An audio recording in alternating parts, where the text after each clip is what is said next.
is Whataburger Friday Night Stars, presented by Game On Sports, live from the Star in Frisco, Texas, and the Dallas Cowboys headquarters. Here's Kyle Yeomans, Zach Wolchuk, Eric Chiafalo, and Heckma Harrison.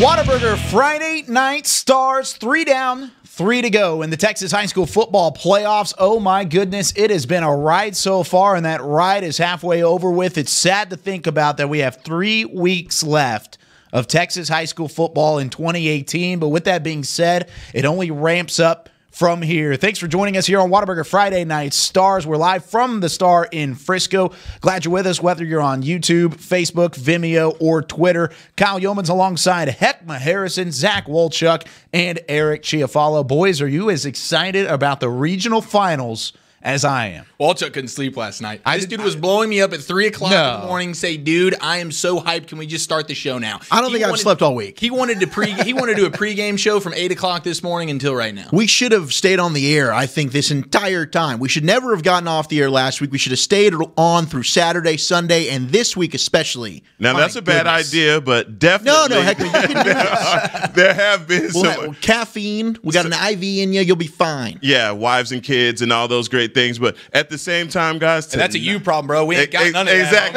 Exactly. That's what I'm talking about. So tomorrow, though, the matchups are heavenly. My goodness. Oh, man. Are they ever? Even tonight, we got some good ones. Yeah, Yes, good sir. matchups tonight. A lot of good ones tomorrow. Let's go look at through really the 6A and 5A bracket, starting with 6A Division 1. This is a look at the Elite 8, the Final 8, the regional finals that we've got to talk about. Look at that first one. Oh, the first one is just legendary. Has a chance to be an instant classic. South Lake Carroll, Duncanville, a combined 25-0. Then you've got Allen and Waco Midway. Of course, my alma mater being Waco Midway. Coach Gamble, who was formerly the head coach at Waco Midway, now at Allen, as the Eagles have been able to really kind of run the table as they're the #1 team in all of really the entire nation. Now let's go to 6A Division 2. Look at some of those regional finals. You got Haltom, led by Michael Black at quarterback. Also Longview, one of the top teams, as the Lobos have just blown through their competition so far against Spring Westfield. Then we'll talk about Cypress Creek and Austin Westlake down there as well.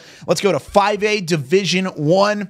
You talk about some good games, 2 of which being at the Star tomorrow, Birdville and Denton Ryan. Then you've also got Highland Park Tyler, John Tyler. That's a John Tyler team that may have had the most impressive win of the playoffs thus far, right up there with J.J. Pierce over Cedar Hill with their win last week in the way that John Tyler was able to take care of Frisco Lone Star. And finally, let's look at 5A Division 2, and that's where we see Wichita Falls Rider already into the state semifinals. But tonight we've got Aledo and Frisco Reedy to talk about, preview for tomorrow's matchup, and then also Fort Bend Marshall already moving on in a classic last night in Region 3 with Huntsville at 47-43 final score. And if you follow us on Twitter at Friday_Stars, we previewed and we teased Coach Terry Gamble this week on the show. Well, unfortunately, he's unable to join us, but we are joined in studio by Pat Doney from NBC5. Pat, thank you so much. Last second, I know, but we caught you over at the Star at a good time, and who better to talk about Texas high school football, especially in the North Texas area, than you? And I asked these guys a question to open up the show, said, how excited are you for the regional finals? What about you? Yeah, I mean, it doesn't get any better than this. It's been an amazing season with high school football in North Texas this year. We've had some great storylines we've been able to cover all throughout the season. So our game of the week wrapped up early. A 5 o'clock kickoff in 4A with Glen Rose taking on Iowa Park. And when I got tapped on the shoulder and said, hey, you want to come over and talk high school football? I came jogging over. Couldn't wait to get here. It's been a great season so far, and I can't wait to see how it wraps up. It really has been. And lots of games tomorrow at the Star, and you guys, of course, covering the games on Friday night. What game intrigues you the most throughout the regional final? Well, it's hard to beat South Lake Carroll against Duncanville with what we've seen so far. South Lake Carroll's offense has been so impressive. Their running back, TJ McDaniel, going to SMU, has blown me away. I knew he was good when he transferred in for his junior year. I didn't know he was this good. So to be that good under head coach Riley Dodge, who takes the job at 29 years old, everybody's questioning whether or not he can do it or not. I kept pointing to, Hey, the Los Angeles Rams are coached by a 32-year-old dude. I think Riley Dodge can handle a high school football team, right? And he's come in. He's been better than what I even expected. Southlake Carroll's the real deal. We were at that game last week against Euless Trinity. They blew out the Trojans. I didn't see that coming. Yeah. And on the other side, Duncanville, man, Reginald Samples, what a job he has done. That defense, there are Division I players all over the field on that team. 4 points a game is what they were giving up going into the playoffs this year. Undefeated. And during the regular season, they were talking state championship. They are not okay with just being in the quarterfinals. They expect to contend for the whole thing. They get a chance to prove that tomorrow against Southlake Carroll in a game that I can't wait for. Yeah. Now I got to say this, guys. When you say Sean McVay, now that is the exception and not the rule. Sure, of course. Yeah, I get it. But TJ McDaniels is definitely going to be a problem for Duncanville. But if you think about the body of work for Duncanville in this matchup, do you really think for 4 quarters that Southlake Carroll has a fighting chance to beat Duncanville? Well, they absolutely have a fighting chance. That's what I'm talking no question about it. Yeah. And I think it's going to be a very good game. Here's what I wonder about with Duncanville. They haven't really been tested all season. Yeah. You know, they had some interesting matchups early on that they blew out opponents. I expect this game to be close in the 4th quarter. So I want to know how they're going to handle adversity, how they're going to handle going against a team that's not going to back down. And I thought Southlake Carroll would have a hard time moving the ball against Euless Trinity. But Riley Dodge told me going into that game, they were trying to out Trinity in that game. And if you can push around and out physical Euless Trinity, you can handle anybody, I feel like, from a physical standpoint. Southlake Carroll's the real deal this year. And Southlake's defense, I think, is underrated. Sure. Absolutely. Because that offense always gets a lot of love. TJ McDaniel, Will Bowers, Riley Dodge, and they're incredible. But I think that defense, what they did to Coppell, what they did to Trinity, I mean, I think. And DeSoto. I mean, they've beat a who's who of DFW area teams. No question. And I just think their defense has been underrated all year. We come into this game talking about a Duncanville defense that has just been flawless. But I think people in Duncanville especially are going to be surprised tomorrow when that Southlake defense rolls up on the field and you're like, holy smokes, this is not a team that's getting pushed over by any means. No question about it. And, I mean, to go back to what you were saying about as far as Sean McVay being the exception to the rule, well, so is Riley Dodge. Yeah. I mean, because he's proven that this team maybe should have been a little better than it had been the last couple of years, because here he is as his first year as a head coach. He has this team humming right now, and they believe. I mean, going into our game of the week last week, I was out at practice.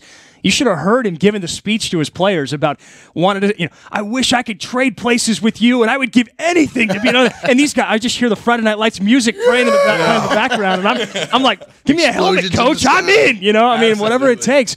I mean, the guy, you can see why the players love the guy. You can see why the community has been so supportive of him, and they're undefeated for a reason. So I expect it to be a great game. I picked Southlake Carroll to win the game, even though I think it's going to be. It was the hardest game for me to pick this week. I think either team could win the game.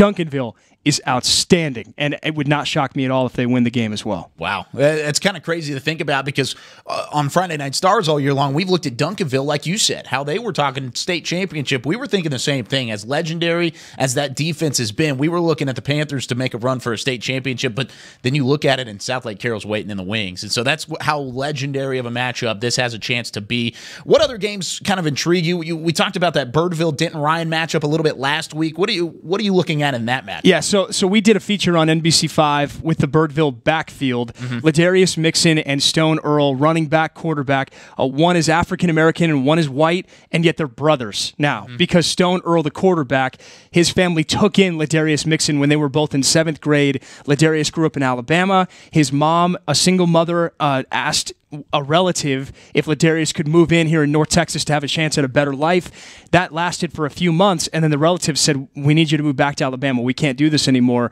And that's when Stone Earl's family stepped up and let him move in with them, and they consider him to be one of their sons now. They have guardianship of him. So the bond that those two guys have has been phenomenal to watch. They've been great on the field as well. They had this great season. Their only loss this year to Denton Ryan, and when they lost that game, they were saying, even though the score showed, I think they lost by 18, 17, they believed they were more in the game than what the score showed, and they wanted Denton Ryan again. Well, you got what you asked for. And I'm not sure it was wise to choose that route, but here they are now playing this Denton Ryan team that is undefeated, outstanding, and it's going to be here at the Star, and Birdville's looking for revenge for a chance to go to the state semifinals. By the way, those two guys, they're juniors, so they'll be back next year as well. It's been a great story to watch, and I think it's going to be a very compelling game Saturday night. Pat, I've been curious because you're a California guy. I don't know how many people know that, but and you've been here for a few years now, so you know about the Texas high school football landscape. Compare that to the California high school landscape and what it's like. I think the way I compare it is this: is I think that the best in California can compete with the best in Texas. In the modern days, St. John Bosco, they can play with Allen, they can play with the Lake Travises. I just don't think it's as deep in California as it is here in Texas. I don't think there are as many great programs, even though there are some great ones. Concord de La Salle is another one from up north, and there are some really good programs down in the San Diego area as well. But it just goes so deep here in North Texas. The other thing is, the games, there are big crowds in California for the games. No question on Friday night. I grew up going to games on Friday nights. It's why I was a ball boy from when I was 3 years old until 8th grade, okay? Wow. So it's what I loved and what I grew up with. But it's never, there are not stadiums like what you see in Allen or what you see in McKinney, okay? Yeah. There are packed stadiums where people go to games, but they play like a community colleges is a very common thing there. They don't have their own McKinney ISD stadium that cost however many millions of dollars, Palace Place for a football game. So I think it matters just a little more here, and it's deeper here. But I would tell you that like modern day out there in St. John Bosco, if they played Allen right now, that'd be a heck of a football game. I have to go back to this, man. That story, I didn't know that was your story that you did on Earl and Mixon, but that was a phenomenal story. Thank you. If you were, I was in tears. I'm going to tell you right now, that was a good story. I didn't know that you did that, but just to see what Mixon has gone through, it made me pull for him even more because we do this show and we're looking at these kids. We see highlights and all that, and then they take their helmets off and they look like babies, right? Yeah, exactly. But then with you going into their lives and basically showing the kind of character that they have and just his want to, it made you pull for Birdville even more. No question. If you missed that story, by the way, you can see it. We're going to re-air it tomorrow night at 6:30 Inside High School Sports on NBC5, the 30-minute show that I host there over on NBC5. That story is in our rundown for tomorrow night. Must watch. Absolutely must watch. Is there another storyline from this year that stuck out to you, or even in years past since you've been in the DFW area? Well, I'll stick with this year, and just a game that actually leads into tomorrow as well is, I didn't know how Chandler Morris was going to be able to handle taking over. You never want to be the guy to replace the guy, right? Big shoes to fill. And John Stephen Jones, the shoes were very big to fill there with what he did as the starting quarterback. And I had been hearing over and over again that Chandler Morris was really good. Chandler Morris was really good. And then Chad Morris gets the job in Fayetteville as the Arkansas coach. And I worked in Fayetteville. I covered the Razorbacks for 3 years. I know the Fayetteville Bulldogs high school football program there. It's good football. Bentonville's a good football program there. But when I heard that Chandler was staying back to play at Highland Park, I thought, okay, these guys are serious. I mean, they're not messing around right now. And when I saw him in the spring game last spring, there was an out route he threw. It was just a basic play. Okay, not really much to it. He throws an out route, and it's a laser. Yeah.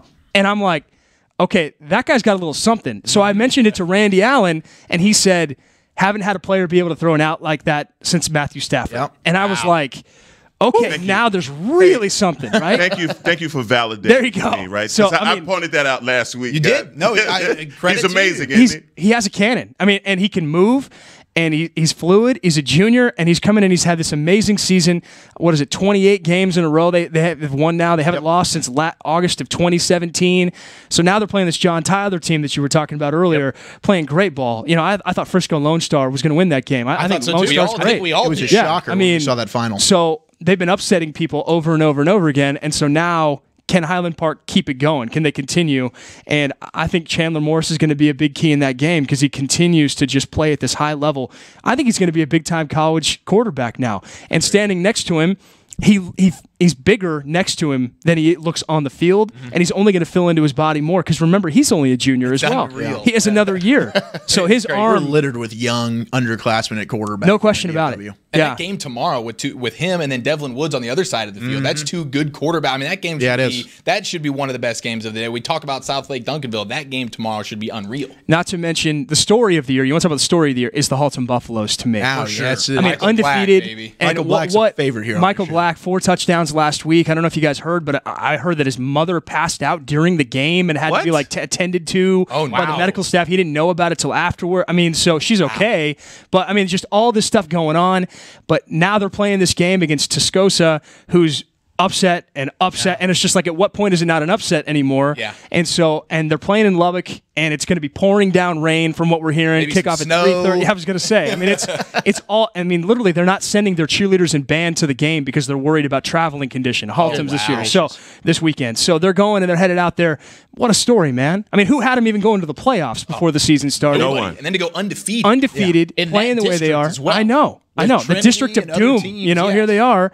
And now they have an opportunity to advance to the state semifinals. That to me is maybe the story of the year, and it's been a lot of fun to watch. I mean, who sees that? It's why high school football is so great. Man, you're You just can't as see it coming. excited as we are, man. Oh, no. It's the real Man, deal. chair. Yeah, I love it. That'll bring the smoke, no doubt about it. Call him positive. That's Pat right. Doney, You got baby. it. Pat, okay, I want to get back to that Southlake game really quick because the winner of that game, obviously, more than likely, is going to take on Allen. Sure. I love how you looked at You're me. skipping over Waco Midway. Yeah, Waco How Midway. disrespectful. He's an alum of Waco Yeah, Midway, I see how that goes. Sorry for your loss in advance. Yeah, I that's appreciate right. it. Just prepare. Which, out of Duncanville and Southlake, who do you think would give Allen more of a run for their money? Oh man, in that situation, probably Come on, Pat. probably Come on. Duncanville. Probably Duncanville, just because of the defense. Yeah.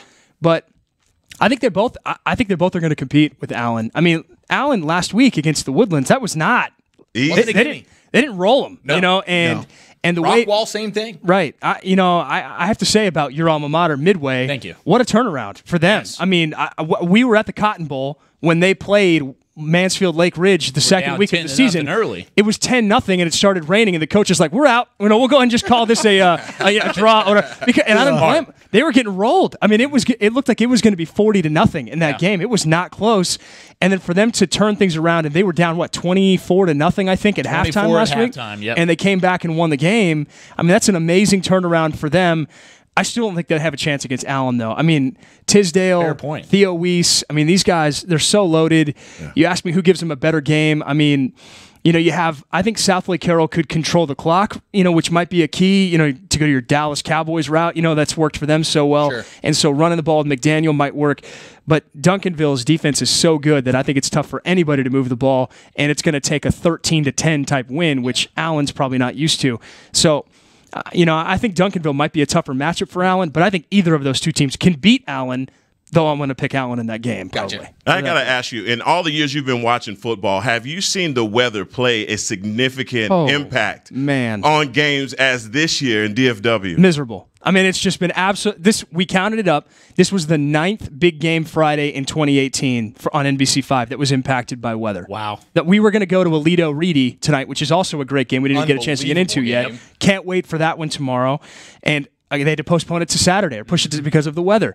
And so it's every single week, it's felt like. And we were going to be out in the rain again this week. And so, they canceled that one. So we were forced to come inside at Ford Center at the Star. I'm so sorry, man. You got to do what you got to do, right? And give the Glen Rose Tigers some love. But, it's been brutal. And I've talked to coaches around DFW who have been coaching for 25, 30 years. They can't remember anything like this before. I mean, it's been more rainy games than not rainy games. It's like we're living in Washington, in Seattle. I don't know what is going on. It has definitely been different, no doubt. It sure has been a ton of fun, despite the rain and despite everything going on throughout Texas high school football. Now, I'm going to put you on the spot here. Okay.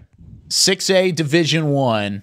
Who is your state champion? Yeah, I'm still picking Allen. Still going to go with Allen? They were my preseason pick. Okay. And even though I absolutely think they could lose next week to either Duncanville or Southlake Carroll, I still think that they're just too deep. And Tisdale is better than I even thought he was. He was good last year as a junior. He's better than I thought he was as a senior. Ole Miss is getting a stud there. Yeah. And Theo Weiss might be the best player in the state. I mean, his ability to be double covered and still come down with footballs on jump balls over and over and over again. And then the Selden Manning kid, the running back, I didn't know anything about him. And the next thing you know, he's breaking off 40, 50, 60-yard touchdown runs, it feels like every week. I'm calling his name on our Inside High School Sports show every single week with some 45-yard touchdown run. So I'm picking Allen to win it.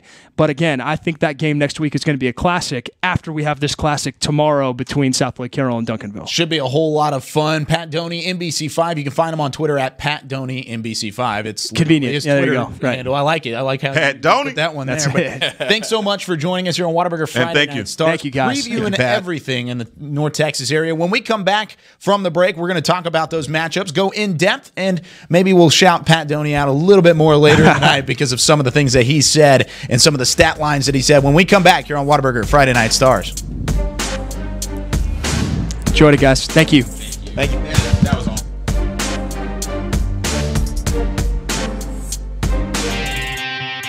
Today at Whataburger, we're cooking the sweet and spicy bacon burger. The sweet and spicy bacon burger is my all-time favorite. I love this burger. It's just perfect. 2 beef patties, 2 different types of cheese, caramelized onions. My favorite thing about this burger is the sweet and spicy pepper sauce and the bacon. You get it in every bite. Nothing beats this. The sweet and spicy bacon burger is an all-time favorite at Whataburger. That's happiness.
Little ideas can turn into big dreams. Big dreams require careful planning and the right partner. A partner dedicated to helping you take care of your employees, protect your business, and plan for the future. It's sometimes overwhelming. It's often exciting. It's your story, and we can help. SWBC. You want to bring the heat? Prove it.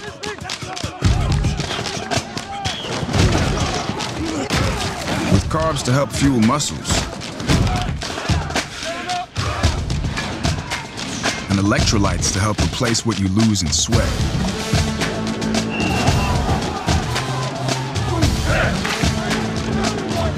Studied, tested, proven.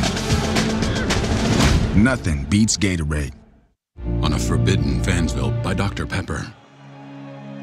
Ramon, we can't. But Julia, We're rivals. I can love you and still hate your overrated school.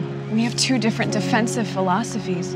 You're a base 4-3 cover 2, and I'm an aggressive 3-4 with press coverage. I get it, but we both love Dr. Pepper. Oh, Ramon. Touchdown, State! Yes! In your face! Dr. Pepper, the official drink of Fansville.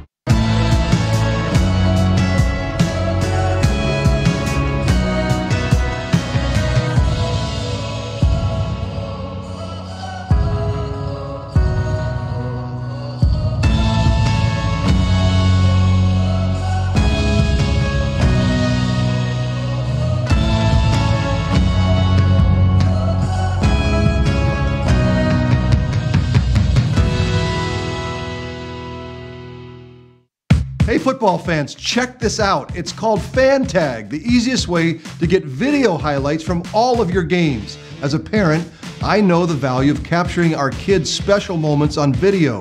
FanTag makes it easy to relive a memory or share it with family, friends, and recruiters. Download the FanTag app, and on game day, find your event and get instant highlights delivered right to your phone. So never miss a moment. Try FanTag today. It's free. This is Academy Sports and Outdoors.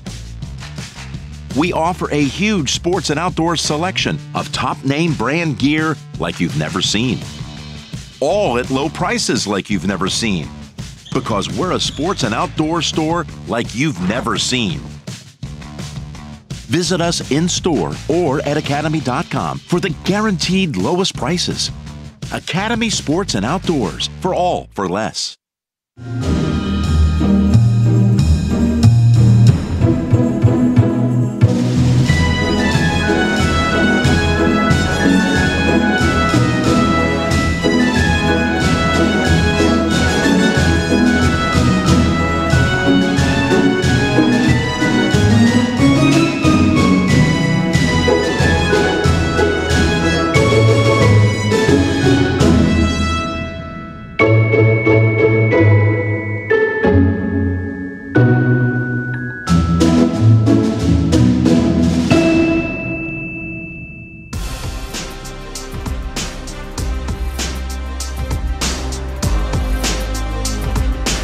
A look inside the Cowboys locker room just down the hallway here at the Star in Frisco, home to the Dallas Cowboys headquarters. In the NFC East, leaders going into Sunday's matchup against the Philadelphia Eagles, returning back to Arlington. I'm sure there's been a lot of, activity around the Frisco Star, a little bit more so this week with a little bit more buzz around this team, that defensive performance against the New Orleans Saints. Of course, we've had a show between now and then already, but it's worth mentioning so far. But glad always you're with worth us. mentioning. Always worth mentioning. First place Dallas Cowboys, baby. Whataburger Friday Night Stars. It's incredible to hear that. It just rolls off the tongue. Sounds good, doesn't it? It definitely does. A special thanks to Pat Doney for stopping by from NBC5. You can follow him at Pat Doney NBC5, DONEY. He was outstanding, talking some Texas high school football with us. And I teased this a little bit earlier. We also teased it on the social media as well. But we were originally supposed to have Coach Terry Gamble in studio, the head coach of the Allen Eagles, the number 1 ranked Allen Eagles. Well, he unfortunately had a family emergency, so we wanted to let him know and his family that our thoughts and prayers are with the Gamble family as we talk about it. Faith, family, football. It's a common saying, and there's a big reason why in that common saying that faith and family come first before football. And so hopefully everything's okay there, and we definitely want to wish him and his family the best. But with that being said, we've got a lot of football to talk about. So we're going to bring that mood back up after a little bit there. But really an overall slate of football games to get into that we talked with Pat with. And I don't know about you guys, but I was almost shaking with excitement just because the energy was there. Oh, I thought it was there. how good he looked in that suit. That might be what it was. Man, I feel like we might need to get some Bob Lee promotion suits. I couldn't stop shaking. I mean, look, Let's these figure polos it are amazing. The pullovers are great that Heckman and Eric have on, and thank you, Bob Lee Promotions. But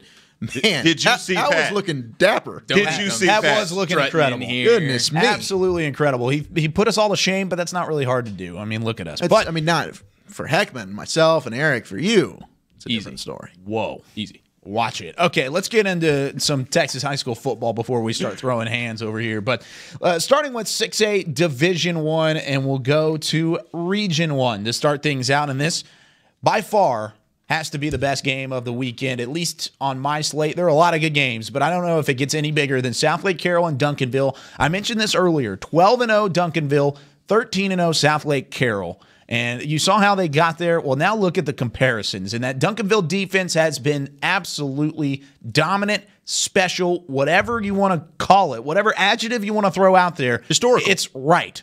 It has been historical as well. But on the other side, Southlake Carroll, my goodness, they've got the running attack to get the job done and to try and pull the quote-unquote upset. I don't even know if you can really call this. You better call it an upset. No, Heckman, I don't think so. You better call it an upset. No, you can put your love for Duncanville aside here and say that these are two evenly can't. matched teams. No, he cannot. I mean, we'll do a prediction later. Even if you're going with Duncanville, these are two teams that are very evenly matched and both coming off, in my opinion, very impressive wins with the way that Southlake Carroll took control over Trinity and Duncanville to shut down that Now, Lamar I know, offense, listen, this is what I know about you millennials. Y'all like analytics, right? Y'all like analytics. Sure. Y'all, Yeah, y'all analytics set, are great. I actually hate them. Okay, well, this is the one I'm going to go to. I think you'll love this. 4.4 points allowed. Okay. That's a good one. I start my argument right there. Now, what else are we going to say about Southlake Carroll? Now, the only thing I got to say about this is that TJ McDaniel scares me. Yes. As he should. He scares me. TJ McDaniel, if TJ McDaniel is still running like TJ McDaniel in the third quarter with 4 minutes and 40 seconds left on the clock, that scares me. You want to know how much TJ McDaniel's averaging on the ground Talk to him. so far this I've been postseason? dying to know. Talk to him. 197 yards a game in the playoffs. Yeah, he's got 89 carries, 591 yards, and 9 touchdowns. 197 yards a game. This man is balling. 197 yards a game. In the playoffs, yes. And 9 touchdowns in the 3 playoff games alone. Saturday, he won't have 50 yards. Woo! Wow. You're putting in the call. On the ground? That's He huge. won't have 50. He won't have 50 yards. Where else are they going to go? They're not going to hand TJ McDaniel the ball? Well, Will Bowers. Is very capable. He can do some things on the ground. RJ Mickens, dual. I mean, it's not like Southlake Carroll doesn't have talent, but no doubt the key for Duncanville will be to try and shut down TJ McDaniel. For sure. And they certainly have a who's who on that defensive side of the football. Chuck, what the Panthers are going to do is take Marcus Beeson and they're going to put him on their best man, and the other 10 guys are going to go hunt. Okay? That's it. So does that mean he's going on TJ McDaniel, or is he going on RJ Mickens? He's going to go on R.J. Mickens. He's going to go with your receiver. I think your defensive line, your front five, your linebackers, everybody else you can designate for the run. Okay. Everybody. What other athlete do they have at the wide receiver position? That's what I'm looking at. And so we're talking about scheme, and I'm telling you in this game, Duncanville, 4.4 yards allowed. I rest my case. Points. I mean, that's it. Well, listen to this stat. And this is something that I saw this on Sports Day earlier this week, so it's a very commonly passed around stat so far. Do you think it's better than Heckma's 4.4? It might be. I think it's going to be better. It makes it even up a little bit. 2 times this year, TJ McDaniels has rushed for over 241 yards in a single game. So twice this year, he's had over 241 yards in a game. Duncanville all season long has given up 241 yards defensively on the ground. And that's why I say that. That's 20.1 yards per game given up defensively on the ground. Oh, man. You talk about historic. You talk about being able to hold a guy like that to 50 yards, like you said, like you made that call. Like I did. I don't think that's too out of the ordinary. And that's why I think I'm going to pick Duncanville in this game when we do our predictions later. Spoiler I just alert. think that defense is too strong. I really do. They've allowed 53 points all year long. Do the math. Unbelievable. And to me, it's not, you can, Marquez Beeson, without a doubt, maybe the best, other than Brian Williams, defensive back in the state. But Stacey Brown along that defensive line. Come on. That's the man that TJ McDaniel needs to worry about. Meeting Stacey Brown, who, in my opinion, name a better defensive lineman this year in the DFW. I don't think you're going to find one. 6'4", 250, grown man. He's a stud. So the offensive line of Southlake Carroll certainly has a challenge on their hands, no doubt about it. But the Southlake Carroll defense, and Eric brought this up when we were talking with Pat, they've only allowed 17 points. They only allowed 7 points to a Euless Trinity team that's also big, physical, nasty up front, the same way that Duncanville wants to play. And they out-physical Trinity. And that's a game plan that a lot of teams will come into, especially in November and December come playoff time. They can say they want to do it.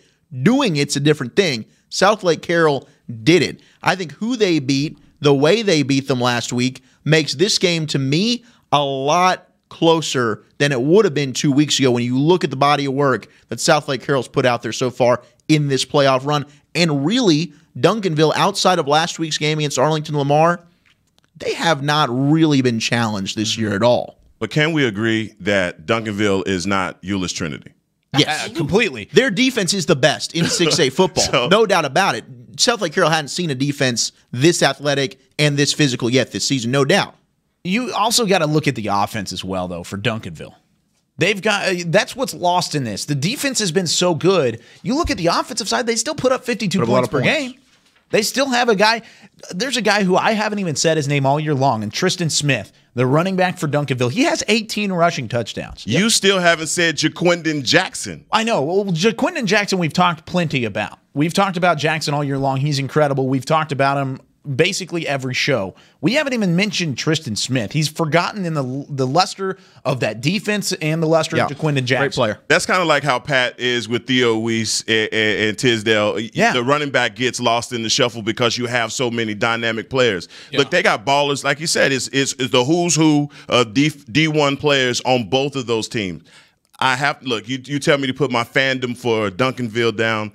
TJ McDaniel, I said it, he worries me because he is the kind of running back. He runs the same way in the first quarter that he does on his last carry. Yeah, you're exactly right. And let's look at real quickly how they got there, Yes. how Southlake and how Duncanville have gotten to this point, because Southlake's had a gauntlet of games to run through. Started with Coppell, who they dismantled 54-10 at Southlake that first week, and then you had DeSoto and then Trinity. Now you face Duncanville. And now Duncanville's not nearly had as much of a challenge. You can look at the scores. But even with that being said, South Grand Prairie is not a bad program. Inept offense. Not a bad program. Inept offense. What about Arlington Lamar? Great offense. Fantastic. 6 points. And they didn't, I mean, look, they've got 6 shutouts of the year, and that's what I'm saying. Last week's game against Lamar defensively, that was it for Duncanville. I mean, they came out and put the clamp on. So in this game for me, yes, we're circling TJ McDaniel, But I think if Southlake Carroll's going to have any success, it's going to have to be Will Bowers, and he's done a great job of not turning the football over. Yep. He's got an 18-to-1 touchdown to interception ratio, and utilizing that play action to Will Bowers' legs, that's something that Duncanville's going to have to contain. Because, a lot like we talked about in that matchup last week with South Oak Cliff and Aledo, South Oak Cliff has a tendency to get upfield and over-pursue. If Duncanville does that, Will Bowers can go ahead and cheat out that backside. They've got to pay attention to the legs of Will Bowers in this football And if there's an offensive coach that I think can find a weakness, which, I mean, you got to pull out all the magnifying glasses to find a weakness on this Duncanville defense. But if there is a coach that would do that, I honestly think it is Riley Dodge. And if there's a team that's led by Riley Dodge that can beat a Duncanville team, we talk about the gauntlet that you see there up at the top of the screen with Coppell, DeSoto, Trinity. Now you play Duncanville. If they end up taking care of Duncanville, who's been a historic team all year, then you play Allen, who's the number 1 team in the country. And then if you win that game, somehow Southlake would play either North Shore, Converse Judson, Lake Travis, or Cy-Fair. How about naming a harder route to the state championship trophy than having those 6 games to play and those 6 teams to beat? Southlake, they have to do it. If they're going to win a state championship, they can't be scared of Duncanville because then they've got Allen waiting. No, and they can't be scared of. But I will say the winner of this football game should have a lot of confidence going into that game next week. Very true. Allen. That's very true. If they can get by Midway, of course. Well, let's look at that game. Allen and Waco Midway. This being played down in Waco at Waco McLean Stadium on the campus of Baylor University. And, man, this is an intriguing game. Of course, we were going to have Coach Terry Gamble in studio with us. Unfortunately, that did not work out. Maybe next week if Allen does move on. With that being said, he was the former head coach at Waco Midway prior to his stop at Allen. So he's got a lot of familiarity with that Waco Midway program. Also, not to mention the senior class of the Panthers right now was freshmen underneath Coach Terry Gamble. So he knows that class. He knows those guys there. And this is not a Waco Midway team that you can look at and kind of put away. And I'm not saying that just because they're my alma mater. This is a team that's won 11 straight games. Pat mentioned it earlier. Ever since that 10-0 rain out against Mansfield Lake Ridge, they've put up 11 straight against teams like Belton, Temple, other big-time teams like that. And then they've also got a guy named James Fulbright. And I've talked about him before. He's 1 touchdown away from breaking the school record that was held by Heckma. Who? Kansas State's John Hubert. I thought you were about to say you. I was like, no way. I wasn't a running back. Oh, my goodness. He had 63 career touchdowns. Come on. But no, and this is also a team that we talked about who last week came back from a 24-0 deficit at halftime. They ended up winning that game 28-27 against Klein Oak, a team that dismantled Saxe a couple weeks ago, and we'll see some highlights like this one from Saxe, a team that really we thought defensively had all they needed to take care of Waco Midway. Well, that wasn't the case, and now you got Allen on the horizon. Is there any chance, and I'm talking any chance right now, for an upset of the Allen Eagles this week? Look, this is how I feel about football. It's not a sport that you can talk about. You got to get up and you got to do it. Okay. And so they definitely have a puncher's chance if Allen takes them for granted. And we have to address it. This is very serious what's going on with the family, and we definitely, our thoughts, prayers, and condolences, are sent to the family about what's going on right now. But at the same time, they are going to have an opponent that is going to be ready, and Waco has a great opportunity to upset Allen. We know the names, no sense in mentioning all of them, but if they are clicking, there's no way that Midway is going to be able to get in the way of it. And look, Allen last week, they were challenged by the Woodlands, 31-24. They were barely able to, not barely, but they were able to get out of that football game. And this is a Midway team that has shown a lot of fight. I mean, that Klein Oak down 24-0 to come back and rally in that second half. And like Pat was talking about early in the season when they were here to play Lake Ridge, the Cotton Bowl. Yeah. They were a different football team, mainly because of their quarterback. Is it Nick Jimenez? Jimenez, yes. He takes over from Mordecai, who goes and graduates and led them to the state championship game last year. A lot of those schools from Waco, La Vega, we'll talk about in a little bit, has a similar situation. They had a quarterback change. So now he's grown throughout the year. He's built confidence. When you've got a running back like James Fulbright, who might be one of the more physical backs that Allen's had to go up against, they certainly have a chance. But they do play the 3-4, which Allen just saw last week against the Woodlands. I just don't think that they'll be able to match up with the talent on that offensive side of the football. And for Allen, the way that they've just been able to wear teams down with the line of scrimmage, I don't know that Midway for 4 quarters can grind it out with Allen. Well, and they better get off to a fast start. I mean, we know they came back down 24. They're not can't do that again. Near that in a game like Allen. I think if you can do it through the air, we saw Rockwall have success through the air. If you have a vaunted passing attack, you can do that. I don't know if Midway's got the guys to do that. Rockwall's got studs across the board. We know that, and they had success. I think if you're going to beat Allen, you got to put pressure on that pass defense of Allen. That's probably the only spot that you could see maybe there's a little bit of a weakness there. Yeah, you're exactly right. And really, we're talking about Jimenez and Fulbright as the strength of this Midway team. That's not necessarily the case. Their defense is the strength. Their defense is really good. I think if they've got a chance to beat Allen, yeah, the air attack would help, but I think also slowing down the football game a little bit, running the football with Fulbright, playing defensively, I think that's going to play a huge role, because if you can keep that Allen offense off the field, you have a little bit more of a chance to win that football game, because you won't have Tisdale and you won't have Weiss that you have to deal with. But talking about Allen and talking about the way that they've been so successful throughout their course of their seasons, how about this? 5 state titles since 2008. This is a team that we've talked about before. We'll just look at how they get there. They've got Rowlett early, took care of them. Rockwall as well. That game was 52-40, not 52-20, so it's a little bit off there, but Rockwall challenged that team late. It was 45-40 late in that fourth quarter, and then the Woodlands last week, that score is pretty indicative of how close that football game was. There was no comeback. There was nothing of the sort. The Woodlands hung in there the whole time, and then we talked about the Saxe and Klein Oak games for Midway, but Allen, over the past 6 regional finals, they've won all 6 of them. 5 of those last 6 regional final wins were by 19 or more points. So not only does history say that Allen has a chance to win this game, they have a chance to win it big. And I think if you're Midway, you got to slow the game down, try and keep that football out of the offense's hands as much as possible. Let's look at 6A Division II, and really it starts with the Haltom Buffaloes. My goodness, we talked about it earlier with Pat Doney.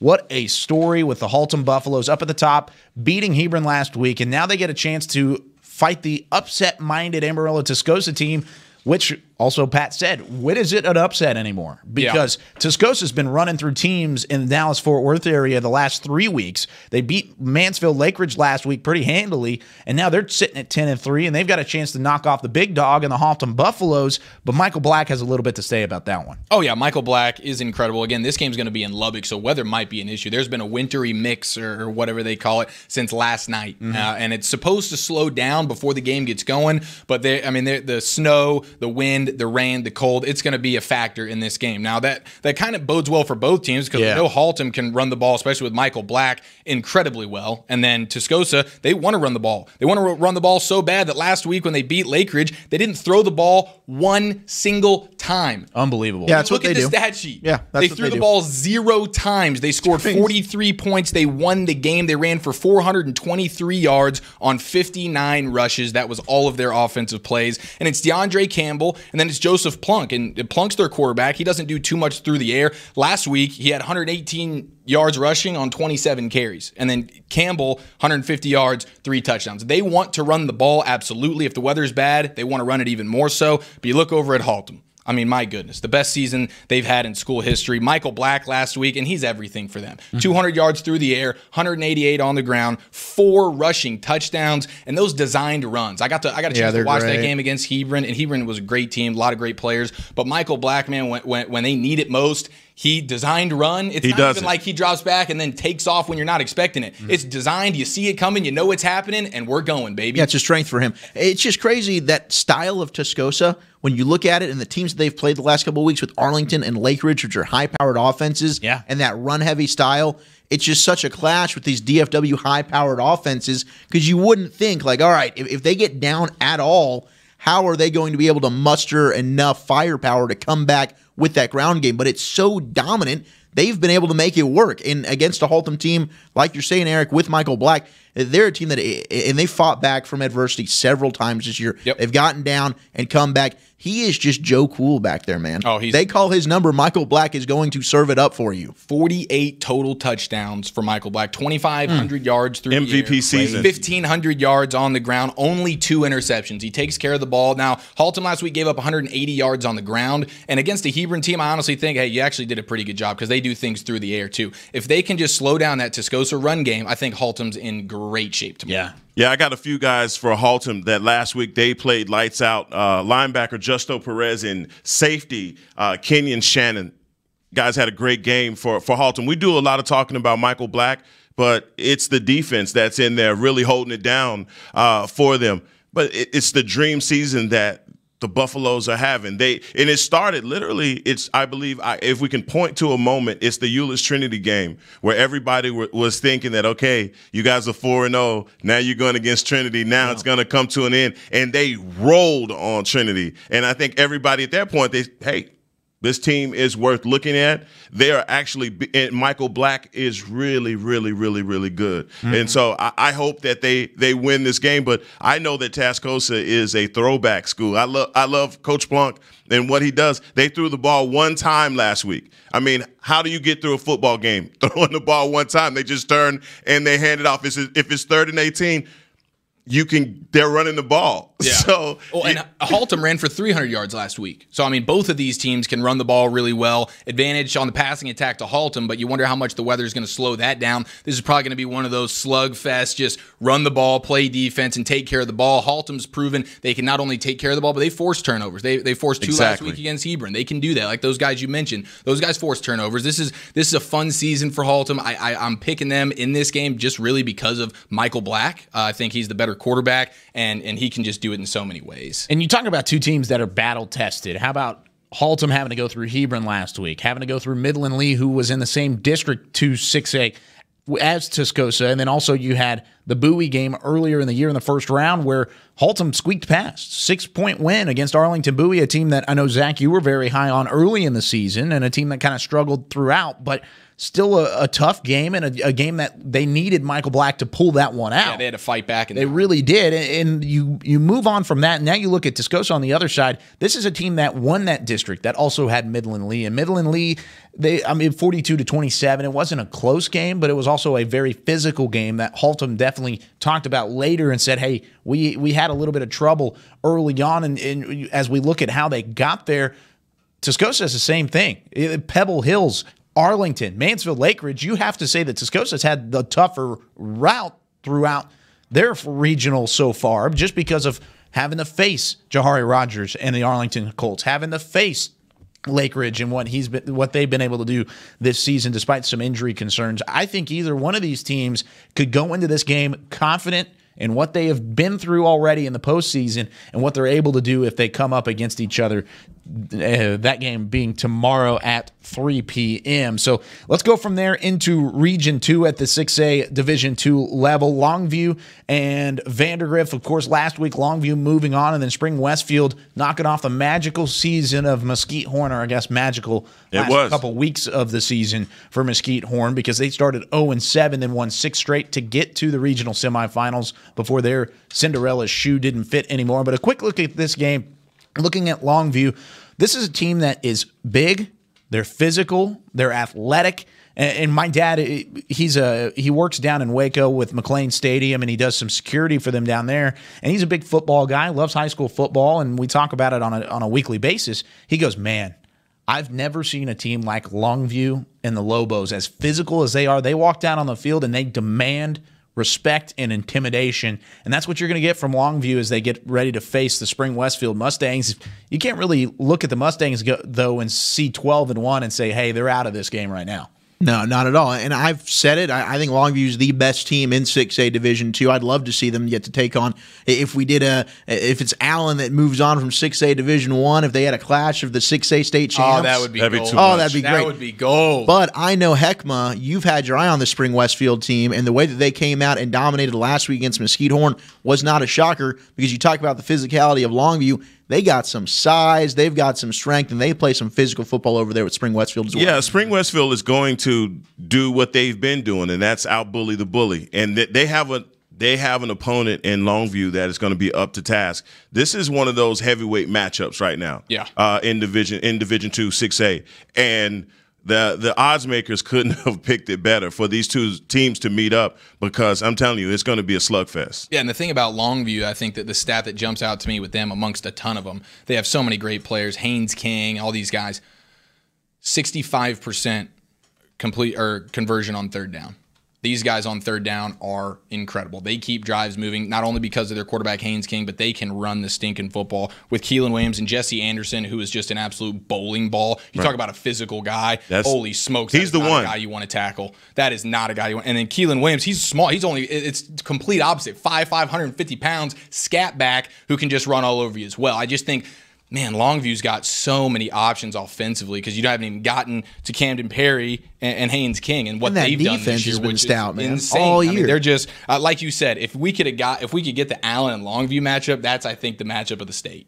Yeah. Oh man! And they came to the district, and I believe they came to the district this year. Yeah, they played the DFW realignment. And Sports Day High School didn't have a lot of stats on them, so the first time we got an opportunity to see them was versus the Orange Jackets, your guys, yeah, my team. And that was the first time we all kind of said, "Wait a minute." You know, Longview is coming into your stadium and they beating you down. They're the real deal. Yeah, they are the real deal, but they got a matchup.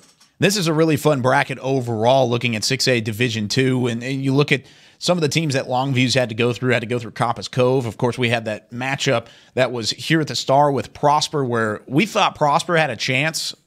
Guys, they didn't have a chance, unfortunately. And then Cy Ranch, Mesquite Horn kind of highlight the teams that Spring Westfield has gone through. But let's look at 6A Division II as a whole. And you've got Haltom and Tascosa up at the top, Longview, Spring Westfield, and also down at the bottom, a couple teams that we haven't talked about but definitely deserve to be talked about for sure, Westbrook and Westlake. And then you've also got Northside there as well. But any teams here stick out to you as a clear favorite out of the Elite Eight and the 6A Division II regional finals this week, guys? I think you look at Longview, no doubt about it. A potential Longview-Holtham game, that is very enticing. And then down there in Region 4 with Westlake and Brandeis. Brandeis is having an excellent year, and Austin Westlake is perennial. No matter what sport it is, they always put out a good team. I think you look at Westlake. If I'm looking at this, I see Westlake, Cypress Creek, Haltom, and Longview potentially being that Final Four. And Westbrook definitely has a chance out of Beaumont to get something done there. But the fact that Haltom has a chance to go to a state semifinal this year is absolutely unbelievable. And the fact that not only do they have a chance to go, but they would have to go up against Longview. But I wouldn't necessarily call Haltom that big of an underdog against Longview in this division. So it should be a whole lot of fun to watch in terms of going through into the rest of the finals. Now, as we get ready to go to break, we've got one game going on throughout the entire area, or North Texas area, that we've been really keeping our eye on. How about Waco La Vega and Argyle? And we've got Jackson Donovan and Adrian Jagish out at Midlothian in a cold, rainy Midlothian ISD Stadium, and they've got a little bit of a halftime report that we'll get to here real quickly. Right here, and it's halftime right now. La Vega's leading the game 17-0. Jackson's been an exciting game. It's been a wild game. It's been a cold game. Any thoughts? Weather has definitely been an issue. You can see the breath coming out of the players from the stands. We're up in the viewing box. It's cold. The rain has come down harder the farther we go. It's a little cold. I'm having problems talking. But this game has been all La Vega. Their defense has been stifling through this one. 3 turnovers in the first half. It was a slow second quarter. La Vega scored to start the second quarter, making it 17-0. But other than that, not much has happened. Both teams have slowed down. And so we'll have to look and see if the offense actually comes to play again in the second half. So right now, I think the player of the night on the La Vega side is number 17, senior running back John Richards. I know he's responsible for 2 touchdowns. What else do you think?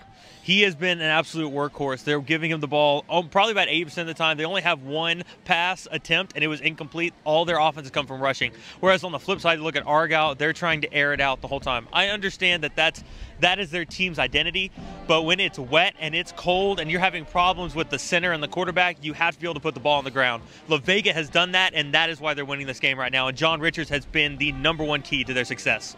So, you guys, as I said earlier, it's been a wild game. It's been a cold game. Like I always say, while it's cold outside, the energy in the stadium is piping hot. I cannot wait to see what happens in the next half. So stay tuned, because Jackson and I are live tweeting the game, and we'll have more updates. Stay tuned.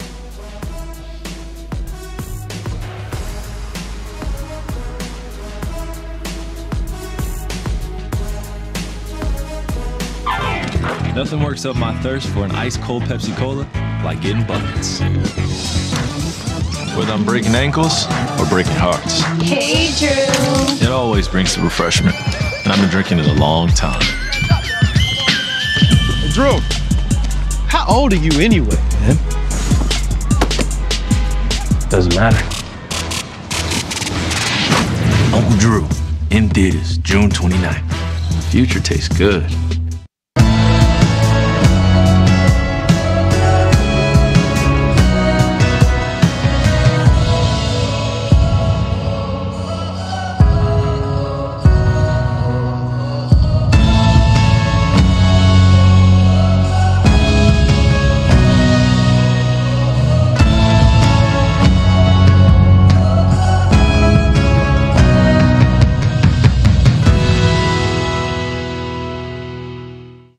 Hey football fans, check this out. It's called FanTag, the easiest way to get video highlights from all of your games. As a parent, I know the value of capturing our kids' special moments on video. FanTag makes it easy to relive a memory or share it with family, friends, and recruiters. Download the FanTag app and on game day, find your event and get instant highlights delivered right to your phone. So never miss a moment. Try FanTag today. It's free.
This is Academy Sports and Outdoors.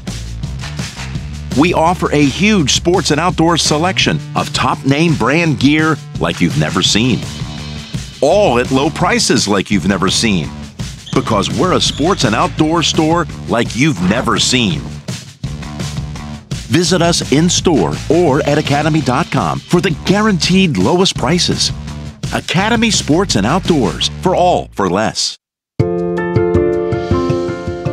Little ideas can turn into big dreams. Big dreams require careful planning and the right partner. A partner dedicated to helping you take care of your employees, protect your business, and plan for the future. It's sometimes overwhelming. It's often exciting. It's your story, and we can help. SWBC. Today at Whataburger, we're cooking the sweet and spicy bacon burger. The sweet and spicy bacon burger is my all-time favorite. I love this burger. It's just perfect. 2 beef patties, 2 different types of cheese, caramelized onions. My favorite thing about this burger is the sweet and spicy pepper sauce and the bacon. You get it in every bite. Nothing beats this. The sweet and spicy bacon burger is an all-time favorite at Whataburger. That's happiness. You want to bring the heat? Prove it.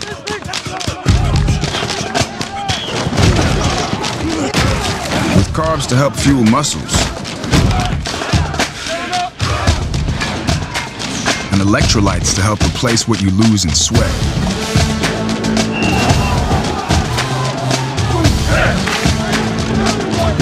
Studied, tested, proven. Nothing beats Gatorade. On a Forbidden Fansville by Dr. Pepper. Ramon, we can't. But Julia, We're rivals. I can love you and still hate your overrated school. We have 2 different defensive philosophies. You're a base 4-3 cover 2, and I'm an aggressive 3-4 with press coverage. I get it, but we both love Dr. Pepper. Oh, Ramon. Touchdown, State! Yes! In your face! Dr. Pepper, the official drink of Fansville.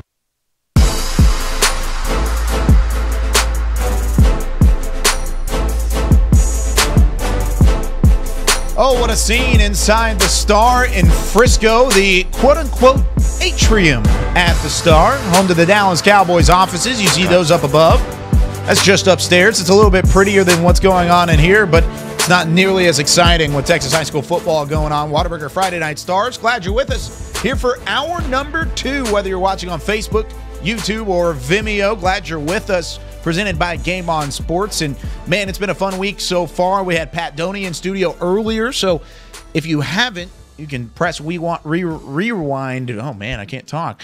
And look at that. It is indeed. But overall, it's been fun to talk about some of the 6A matchups, and then we've also got some 5A matchups to get into as well. But before that, let's look at a game that's going on at the moment. Live football. Not a ton of it so far tonight. We'll take a look inside the Ford Center later. Actually, let's take a look inside the Ford Center right now. What's the game we're talking about? This is Pittsburgh and Pleasant Grove. Both teams a little bit outside of our area. Pleasant Grove, however, the defending 4A Division II state champions, a little bit on the ropes here in the second quarter, trailing 14-0. There's Pleasant Grove right there, and it's been a fun game to watch so far, just kind of off into the side, but they're struggling to get the ball moving on that Pleasant Grove side, and then they and finally getting it moving a little bit there on that run. But one of the other games we're looking at was also inside 4A, and that's Argyle and Waco La Vega. Oh, my goodness.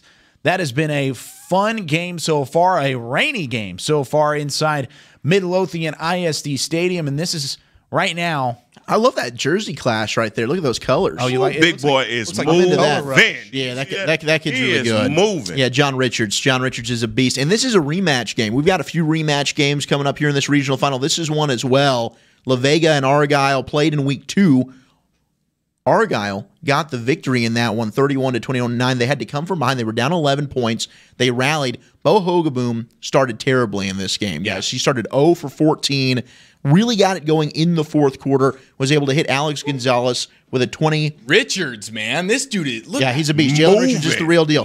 And that's what La Vega's going to do, man. They want to be able to just pound and run the football, and they're doing it to have success right now. And this game started eerily similar to that week 2 game. La Vega got all over Argyle early in this one. Currently lead at 24-14. Bo Hogaboom started terribly. I think he was 5 of 22 to start this game. Just threw a touchdown pass. But Argyle, they've turned the ball over. You know, Tito Bice has put the ball on the ground twice. Bo Hogaboom has thrown an interception as well. So the turnovers early in this one against a very good Waco La Vega team led by Jalen Richards and Mr. Rawls at quarterback. Now, Rawls last week had 3 touchdowns in their 38-20 win over Paris, and he's taken over for Jamal Williams, who was a stud quarterback for La Vega. A lot of tradition and a lot of history between both of these teams. For Argyle, they haven't been past this regional final since 2015 when they went to the state championship, and who was waiting for them there? Waco La Vega. And La Vega won that game in the state championship the last time La Vega was in the state title game. So a lot to dissect here. And you mentioned Rawls taking over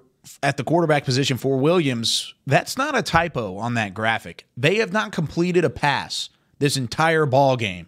0 for 3 passing. What is this, Amarillo Tascosa? Sounds like exactly Tascosa, right. Goodness. They have not completed a pass, and yet they lead it over one of the deadliest offenses, deadliest teams in the entire Texas ranks in Argyle, and just a legendary team. And like you said, it did start off eerily similar to the first matchup between these two teams because Waco La Vega led this one 17-0 at halftime, but 14 points here in the third quarter.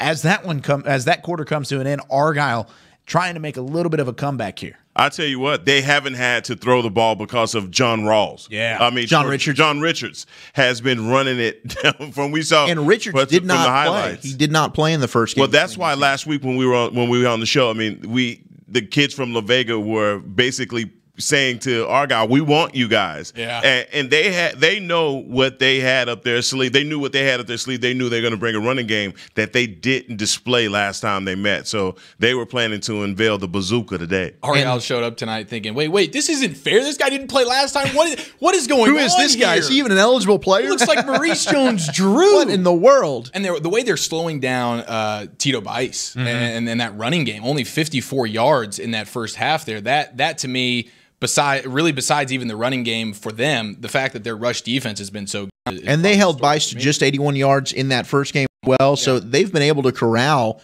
that rushing attack of Argyle. It really is going to come down to the arm of Bo Hogeboom. And I think they knew that coming in. But late in that fourth quarter, he dominated the first meeting. And he seems like he's starting to gain some traction now in this second one. Keep in mind, last week, it seemed like Argyle was left for dead against Salina. They came all the way back in that game to get a 26-22 win. And they said, those players and coaches, they channeled what happened to them in that Week 2 game against La Vega, being down, knowing, hey, we can do that. They use that as motivation to come back and beat Salina. They're going to have to do it again tonight against a good La Vega. Yeah, so they retitled it Huggaboom time. Instead of Salina time, it's Huggaboom time. Yeah, there you go. I thought they were calling him Bounce Back Bo. Is that what it is? I like that. Bounce Back Bo. That's got a good That may or may not be an original. Oh. Yep. No, that is. Absolutely. Oh, it is? I wrote it down. See that? Bounce Back Bo. Bounce Back He did Bo. actually write Bounce it. I wrote it down. The original. Well done. I like Well, that. you've got it there. But Often imitated, never duplicated. you're exactly right. But 24-14 is that score. I like he said, I wrote it down. That's how you know it's true. That's how you know it's real. I'm a fact check that. I wrote it down. Oh, man. Well, that's the score. 24-14 heading into the fourth quarter. We'll definitely keep you updated on that one as it's a two-possession game. But with that being said, let's go from there into some more of that 4A district, or 4A, I guess, ranks. Let's look at really what has gone on, because they've already know who they're playing in that next round matchup, and that is another team from North Texas. Oh, we got to give them some love, Kyle. How about the Decatur Eagles over Hereford last night? And oh my goodness, 38-28. This was a Decatur team that was 6-6 at one point. They were 4-6. They were 4-6. 4-6. My God, they made the fourth and final district spot to make it into the playoffs, and they are playing some of the best football. They've got a running back. He's a junior, another underclassman. We know we're all fans of names here. Gunnar Ragsdale. Oh, that's my man. Oh, that's fantastic. He's a running back? He's a running back. You're dang Gunnar right he is. Ragsdale. 3 rushing touchdowns in that win over Hereford. And the run that they've gone on has been outstanding. They knocked off a district champion in Dumas in the bi-district round. Last week they beat Andres. They beat Hershey. My Hershey Huskies, a team that I thought they could have made a run to state. They knocked them off in the third round, and then a big win over Hereford. So congratulations to Decatur. They have done an outstanding job this year. Their first state semifinal appearance since 1988. They deserve a round of applause. Absolutely, and they're going to get a heck of a test next week, whether it's Argyle or La Vega, but credit Decatur. I'm glad we had some chances here to show them the love they deserve. They definitely do. We've kind of snubbed them a little bit. We've mentioned them along the way whenever they beat Hershey and whenever they moved on with the win earlier in the playoffs. But, man, last night was special, and they didn't even leave any room to work with. It was not really a close football game from the beginning. And then you look at the bottom, you've got Carthage. Carthage with a huge win last week, a controversial win. I still can't believe My that squad. game last week. Guys, we have to get instant replay. We have to get it in the playoffs. Man. It's got to be a thing. There was no reason for Midlothian Heritage to have lost that game. If there's instant replay, it's clear, it's obvious. That touchdown for Carthage to send it into overtime would not have counted. We've got to correct that. These games in the playoffs in Texas are far too close. These kids, these coaches, these parents, these bands, they're all putting way too much into it to have it robbed by one official who doesn't get a call right. Can I have my soapbox back? Please, take it away. Thank you. Okay. Are you do anything with you it, going to move the mic or? No, no. Just gonna stand on I the like that soapbox? though. I like that. Well, I how liked what you did last week. Yeah, last week was good. I was like, well, look at you, Chuck. So are you not going to go on a soapbox? No, absolutely He just not. He wanted took it back. it. I Yeah. just he Oh, no, took no, it. take wanted it back. It's all good. Oh, okay. It's all good. Just rephrase it in better wording. Okay, that makes sense. Well, do you agree? I mean, we need it. Absolutely. We need it. That was it. Look, last week, and you guys told me, hey, man, you can't be in the studio watching, because I was in the game last week. That was such a good game. But I could not, like you said, there has to be some type of instant replay, because even us sitting here in the studio from where we were like, that's not a touchdown. And they said it was a touchdown. And the kids have got to be sick about losing that game. But look, people make mistakes. Either way, guys, you played a heck of a season. Mm-hmm. Yeah, you're exactly right. And either way, Midlothian Heritage, they had a chance to win that game. Yes, they did. Carthage is a defending state champion. Carthage is a great football team. That's and you're an right. incredible Midlothian program. Heritage had their chance in overtime, and they didn't get it. But it just one play like that is just a prime example for why, especially later rounds when you're playing at the Star, when you're playing at AT&T Stadium, like the state championships will be. There's no excuse. There's no reason why you shouldn't utilize instant replay. You're exactly right, and I think that's something that we should have asked Pat about that as well and see what he thought about it on his side. But I agree. I think that if you have the capability, then why not use it? And during that game last week, they definitely had the capability. They completely did. But let's look at 4A Division II as a whole, really, as we continue through the ranks right now. And this is a district, of course, we talked about Pleasant Grove and Pittsburgh earlier. We also saw Iowa Park and Glen Rose. Both of those top two games, Region 1 and Region 2, were played at the Star. West Orange Star and his Silsbee as well. Cuero down there with Navarro. Geronimo Navarro, one of the best names in all of high school. Geronimo! Yes. Navarro. You're exactly right. My God. Man, if you somehow became the play-by-play announcer for Geronimo Navarro, that needs to be your touchdown call. But anyways, going back to that, Iowa Park and Glen Rose, that was a game earlier that great Iowa football game. Park pulled out. They scored a touchdown with 8 seconds left to move on and beat Glen Rose. That final score was 31-28, I believe, was that final score. And then Pleasant Grove currently trailing Pittsburgh 14-7 at the Star here in Frisco. And then West Orange Starch, Silsbee, Cuero and Navarro kind of out of our range a little bit, but definitely a lot to look at throughout 4A Division 2. We'll get to 5A here in just a moment because we're going to spend some extended time on it. Let's look at 3A first real quickly, though, as we look over at Brock.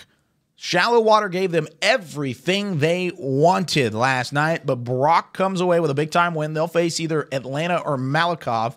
Atlanta coming out of the Georgia. No, I'm just kidding. But you've also got East Chambers. We got Pittsburgh. Grandview. We got Iowa, something or other. It's crazy. They finally got it right. We're playing all the country's best in a tournament.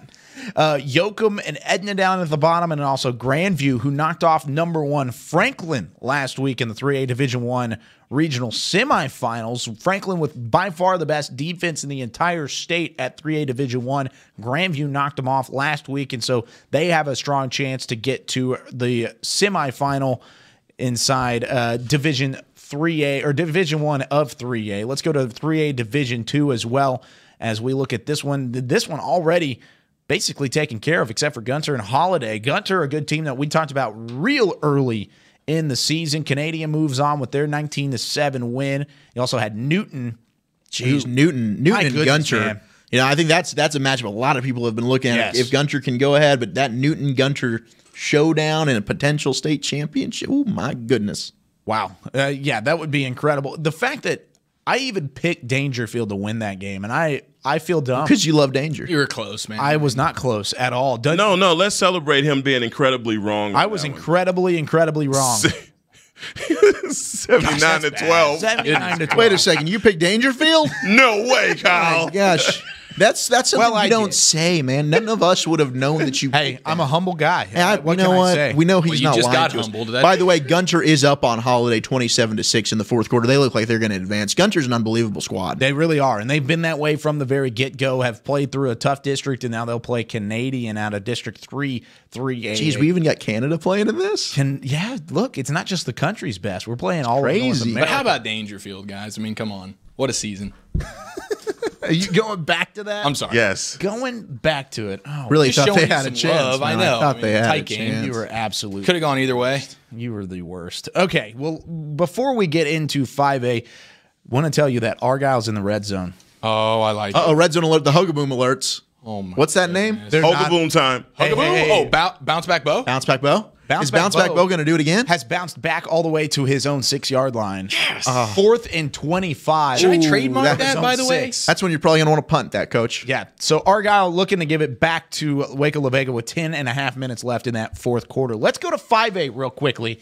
And let's start talking about this. We're going to probably take a break in the middle of it, but let's start things off with a classic of a game, a district rematch of a game played at the Star tomorrow, and that is Denton, Ryan, Birdville. It's Heckma's Birdville Hawks. You know, have you noticed how quiet I've been about this? I know you've been very quiet. Have you seen how quiet? Because I haven't said a word. I didn't say anything on Twitter. I had called you. I had texted you nothing. We talked a lot this week, and you did not bring up Birdville once. For a reason. Despite the great story. We know, look, Birdville has an outstanding team this year, and they'll be back next year. We talked about it earlier with Pat.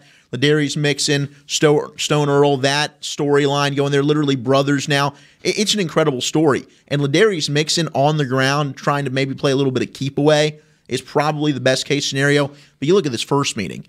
I mean, Ryan spotted Birdville 14 points. They got up 14-0. And then Ryan just pulled away 42 unanswered points in that first meeting. And I just, as good as Birdville is, I don't know how they're going to be able to beat Denton Ryan. 16 defensive touchdowns for Ryan. They shut out Lubbock Coronado last week, a team that had not been shut out in the playoffs ever. I mean, 30-0, they go on the road and take care of Coronado, a good football team. Their defense had a safety, and you bet they had another touchdown. Jatavian Sanders, a 40-yard pick six. They have another Sanders? They got another Sanders, man. They got several. But Drew Sanders. As well. Are they brothers too? No, they're not brothers. Okay. But Drew Sanders, no doubt, still one of the best playmakers on the field. But I think Seth Hennigan, and we talk about it every week, and it seems to just be like this kid's really playing better and better. Completing 70% of his balls, does not turn the football over a lot, is able to just play within the game and get the ball out to his skilled players outside. And when you have Amani Bailey at running back, along with Drew Sanders, if they want to insert him in the football game on offense, they have that kind of stability to fall back on being able to run the football. So, look, Ryan, if there's a knock on them, they had turnovers last week, 2 turnovers versus Coronado. They had 4 turnovers the week before that in the playoffs. They have shown an unfortunate ability to turn the football over. Maybe Birdville can capitalize off of that, much like they did in the first meeting. But for Birdville, they're going to have to just find a way to really play keep away, utilize that running game with Ladarius Mixon, and he's been the bell cow for them this postseason. Yeah, this is the coach Holbrook for Birdville has. This is probably as well a coach team in the whole Metroplex. They don't make a whole lot of mistakes. They play behind their pads. Earl is a great quarterback. He doesn't turn the ball over either. Also, Ladarius Mixon is hard-nosed. The problem is that Denton Ryan has Drew Sanders. No doubt. And every time you get close, they say, hey, Drew, go get him. And he puts it on ice. It's a problem. I mean, look, the Hennigan brothers, we've looked at them. We've noticed that game by game. We don't even, Ian, it's Seth Hennigan's team. But we have a lot of love for Ian, though. Always have love for Ian. Thank you, Chiafalo. That's all I'm trying to do. It's Seth Hennigan that's the guy. And coach. Seth Hennigan. Dave's a heck of a guy. Love Dave. It's the night before the Hazelnut night after night, Saturday, Friday after Friday, right? We've watched the Hennigan brother get better, grow and grow. Absolutely. All right, and we found that when they get in trouble, what do? Hey, Drew, go get him. Yep. And that's what happens. Go, big boy. And he is so much of a difference maker. When we talk about what Michael Black has done for Haltom, you have to look at what Drew Sanders is doing for Denton Ryan because of how dominating he is on defense and how dominating he is on offense. This kid, I don't know what he's going to do at the next level. They say that he's going to play tight end. I can't imagine him playing tight end. He's too much of a difference maker. Well, Sanders isn't the only one that's been dominating on that Denton Ryan side. Let's look at how they got to this point because they've run through some teams. You mentioned that 30-0 Coronado win that they had last week, but how about 65-24 over the Brewer Bears? Duval had no shot against Denton Ryan, but you look on the other side, and there have been some impressive wins from the Birdville Hawks. Well, speaking of last week, an overtime game against Grapevine. Ultimately, Darius Mixon gets the game-winning touchdown in overtime, and then Cade Rhodes and company come out. That's a.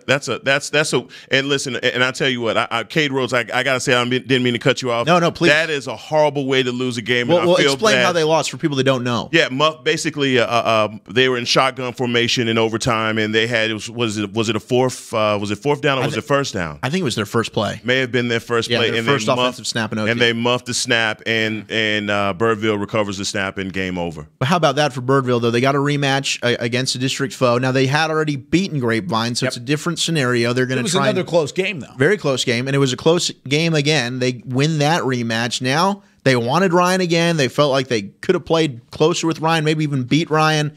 Now you get it. We'll see how they do tomorrow. I think it's going to be an outstanding matchup, but for me, I mean, from what we've seen from both these teams on paper, I would be very surprised if Ryan were to drop this game tomorrow to Birdville. I just think they're the better football team. Yeah, the turnovers are going to be a key, and you mentioned that Ryan is susceptible to turning it over offensively. In Birdville, they get a lot of turnovers. They had 2 last week against Grapevine. I know they had 2 against Grapevine earlier in the season, and they capitalized on that. So that defense has the ability to do that sort of deal, but I agree with you. Ryan would have to really lay an egg tomorrow, I think, to lose this game, and it's unfortunate. But Birdville, great season. Your 2 best players are only juniors, so, I mean, the future's bright as can be for Birdville. The future's extremely bright, but I don't think Birdville is I don't think they're complacent on the fact that they get a chance to knock off. Yeah, the future is now for Bird. You're exactly right. I think this is a team that, like Pat said earlier, they're determined to win this football game. They wanted another chance. And really, you look back at that game, the score doesn't look that great. But they were in that game from the very beginning. They led that game 14-0, actually. Birdville over Denton Ryan at Denton Ryan. Yep. And so that's a game. And it was, I mean, they had 3 turnovers. You're exactly right. You know, Ryan had the ugly start, and then they were able to rebound from that, and then it was really just Birdville's miscues the rest of the way. You're exactly right. And I think this is a game that you look back if you're Birdville and you say, hey, we let that one slip. Let's not do that again. Let's not figure out a way to lose that football game again, because now if you do it, your season's over. And so you don't really get that chance anymore. But, man, it is going to be a fun one to look at. Can Ryan get to a 3rd straight state semifinal? And possibly play who, Kyle? How about the Highland Park Scots? That is what we call a segue. You're exactly right. Highland Park and John Tyler also at the Star tomorrow. What a trio of games at the Star tomorrow afternoon, really all day tomorrow. But then you've got Highland Park, John Tyler. Now, the records, you could throw those out the window. We're in playoffs. You're this deep. There are no bad teams anymore.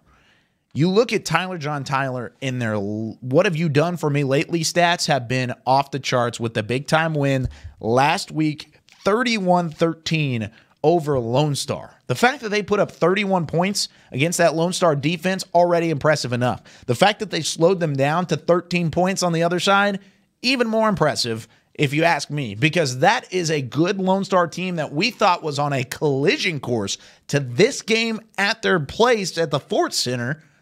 And then John Tyler just had to go in there and get rid of Lone Star out of the playoffs, and they are able to face the Highland Park Scots now. Highland Park on the other side. We talked about them earlier. Chandler Morris, Prince Dorba, Finn Corwin and company. They are ready to play, and this is going to be a game that is really exciting to talk about, but also it's something that you look forward to for Highland Park. Is this potentially the end of their magical run?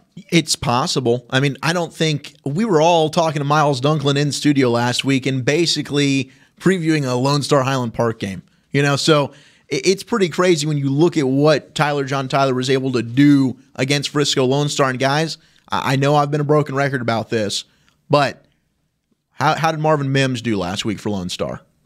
Nothing. 0 catches. He was not involved. That's the key for John Tyler during this playoff run. They've gone ahead and looked at who is the X factor on offense for each team.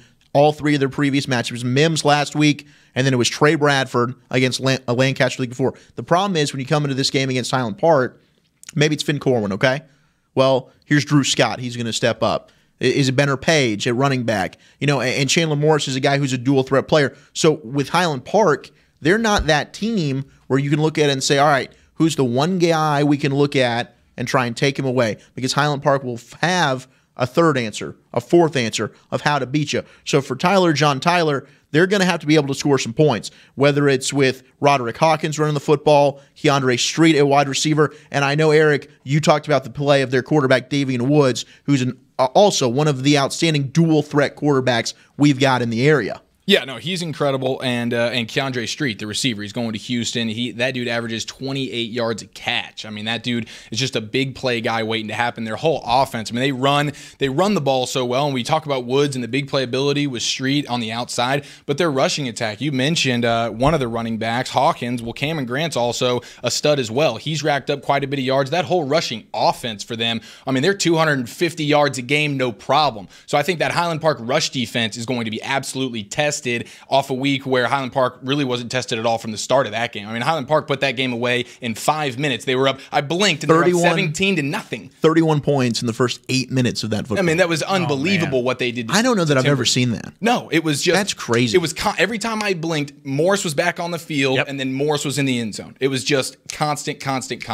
And you mentioned Miles Dunklin earlier in what we've talked to him about. He's actually on the phone right now. Miles, thanks again for joining us here on Whataburger Friday Nights. Miles Dunklin. There it is. And we've got really a lot to talk about for this John Tyler team, but also Highland Park. You can't overestimate what the Scots are going to be able to do because they've been absolutely unbelievable. But at the same time, how good is this John Tyler team, and how much to a threat do they pose to the Scots? Well, first of all, what's up, fellas? Always good to be on the line with you guys. And, John Tyler's got a fantastic team. They're very well coached by Rick Lynn-Holmes, and they have a lot of seniors. They bring back 14 guys that started on last year's team, and they dropped down from 6A to 5A. And, they really made Frisco Lone Star look pedestrian last week. And I know they're going to bring a lot of people to the Frisco Star. They're used to traveling to Dallas. They played in the Dallas district all year, so they should be quite a challenge for HP. Hey, Miles, this is Heckma, man. I think I'm the only one qualified here to ask you a question, okay? So I got a good football question for you. Eric has never worked for Highland Park. So. Yeah, that's true. Okay, my bad. The guys follow, in the jackets can ask the unbiased question, all right. apparently. Hey, Miles, all right, so I got a good one for you. So obviously, John Tyler is another one of those tough East Texas teams. Like you said, they travel well. They are athletic, they are big, and they play well at every area that you need a team to play well at. Their wide receiver, Keandre Street, guy is fast, big playability. Their quarterback, he's also a guy with a good arm. Roderick Hawkins, he's going to be able to run the ball. And if you talk about what they did last week versus Frisco Lone Star, none of us predicted that Lone Star's defense would fold the way, or not, I don't want to say fold, will have 31 points put up against them, okay? Now this week, you guys cannot tell me that you're confident that you're just going to go in and roll these guys tomorrow, because that's going to be a big-time test for HP. Oh, I definitely wouldn't say that they're going to roll. The Scots feel good about what they're doing, and they feel good about their matchups, and that's not to put down John Tyler, because like you said, they have a really good team, and their defense, Heckma, might be more impressive than their offense. They have a really, really good defense as well. But, the Scots have won 28 straight games. They've won 34 out of 35, so they have good reason to be confident. And you know what, Heckma, as well, they feel a little bit disrespected because, around the state, there's a lot of talk about who's all-state, this Whataburger all-state ballot, and there's only 2 Scots on the ballot. So, yes, they have a lot of people patting them on the back, but inside their building, they still feel like people are doubting them. And they're going to play with some confidence. Miles, we were just talking about how John Tyler has done a good job, and you mentioned their defense. They've done a good job taking away the best player on opposing teams' offense. As we saw it last week against Lone Star with Mims. He had 0 catches at the end of that game, and he's their best player. Let's say, for instance, Finn Corwin is that guy for Highland Park. Who's the guy that steps up if Finn Corwin, for some reason, can't score a touchdown, which would be the first time, I think, in the history of his life?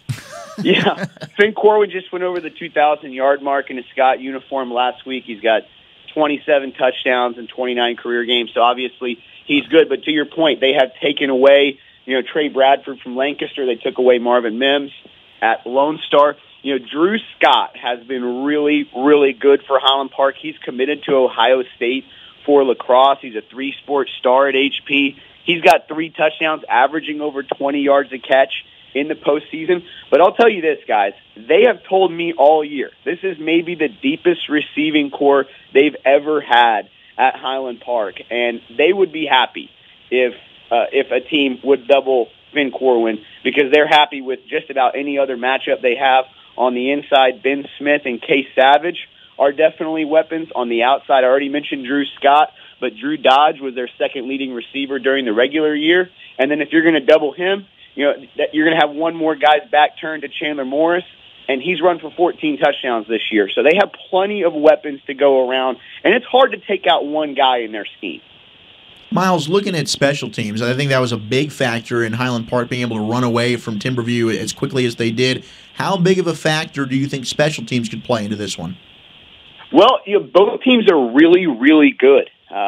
His name escapes me right now, but the kicker for the Lions is one of the best kickers they've played all year. Now, I will say this. Highland Park has a ton of wrinkles in their kicking game, and a lot of them they stole from other teams. And give the credit to Randy Allen. Look, he played Pulaski. They beat him. He played Rockwall. They beat him using onside kicks, running 2 players at the ball. And, guys, last week they pulled off my favorite play all year. They put on a punt return, they had their entire return unit run to the top of the field and had their returner deking like he was catching the ball when the ball was actually kicked to the bottom of the field, and Finn Corwin was able to take it to the house. So they take a lot of pride in their special teams, and every week when I talk to opposing coaches, they tell me, hey, we have to spend a bunch of periods during the week practicing special teams because Highland Park does so many different things. Yeah, that's execution, man. No doubt. Miles, Tyler John Tyler offensively, they run the ball so well. Even against that vaunted Lone Star defense last week, they ran the ball for almost 250 yards. How confident are you, and how confident do you think Highland Park is in their run defense? Well, their run defense has been really, really good all year long. They have actually not allowed a 200-yard rusher this season. And guys, they've played a really strong slate of running backs. They really haven't faced too many teams that pass the ball well outside of Jacob Clark and Rockwall first game of the year. But they've gone up against a really talented slate, including last week, 2 backs from Mansfield Timberview that are really good. But here's what's interesting, fellas. I was telling you guys about how dinged up Highland Park was at the linebacker position, losing 2 of their stars for the season. Now they've gotten a little bit healthier, and they found some guys that weren't even playing that position, and now that's turned into a position where they have a lot of depth and a lot of playmakers. So their defense, I think, is better than it was last year and comparable to their 2016 unit. And so far this year for Highland Park, stopping the run has absolutely been their forte. Lancaster was the closest team to get to 200, and they've really shut people down all year. It really is going to be a fun game to watch, and maybe a chance that Highland Park has finally a little bit of a test for the Chandler Morris and company. Miles Dunklin, the voice of the Highland Park Scots, on the line again. Whataburger Friday Night Stars. Thanks so much, Miles. We'll talk to you tomorrow. Should be a fun one. Thanks, boys. Always enjoy the show. Definitely. And, man, Miles, he's got a good one tomorrow because that's going to be a lot of fun to look at. And you look at this Highland Park team, and they've been really untested. I would probably say Lone Star has been their biggest test. Well, look at what this John Tyler team did to Lone Star last week, and that's definitely going to be a huge case. Some other updates from throughout the area. How about let's look at some TAPS football. Bishop Lynch and the Friars, Bishop Dunn and the Falcons. 4:46 left in this game, and, man, we've got a defensive battle. Down at Waco Midway, Panther Stadium hosting these two. And Bishop Dunn led this game 7-3, actually led it 7-0. And Lynch has since taken this football game over thanks to a muffed punt right near the goal line, man. Gosh. Bishop Lynch recovers it and then scores the touchdown. Charles Crawford with the touchdown run, and we know Bishop Lynch, I mean, they go through Charles Crawford running the football on offense, and it's not a surprise. When you look at 9-7, these are two teams' defense leads the way. That's how they've gotten to this point here in the state championship game for TAPS. Yeah, and it's a shame for Dunn. I mean, the one thing you can't do when you're a team like Dunn, really for either one of these teams, is shoot yourself in the foot because your offense isn't going to be able to pull you out of it with these defenses on the field. And Dunn's defense, we know, I mean, we talk about them as being one of the best defenses we've seen in a while, and that's a team that lost Brian Williams. And they lost Marquez Beeson to Duncanville, Hexma's guy, and so you just imagine how much the brother. Yeah, well, actually, I think it's his cousin, by the way, but neither here nor there. That's twins, actually. That's a Dunn defense that's been incredible, and they did, man, what they did to Houston St. Pius, 42-0, and Grant Gunnels, the quarterback for Houston St. Pius, is an Arizona commit.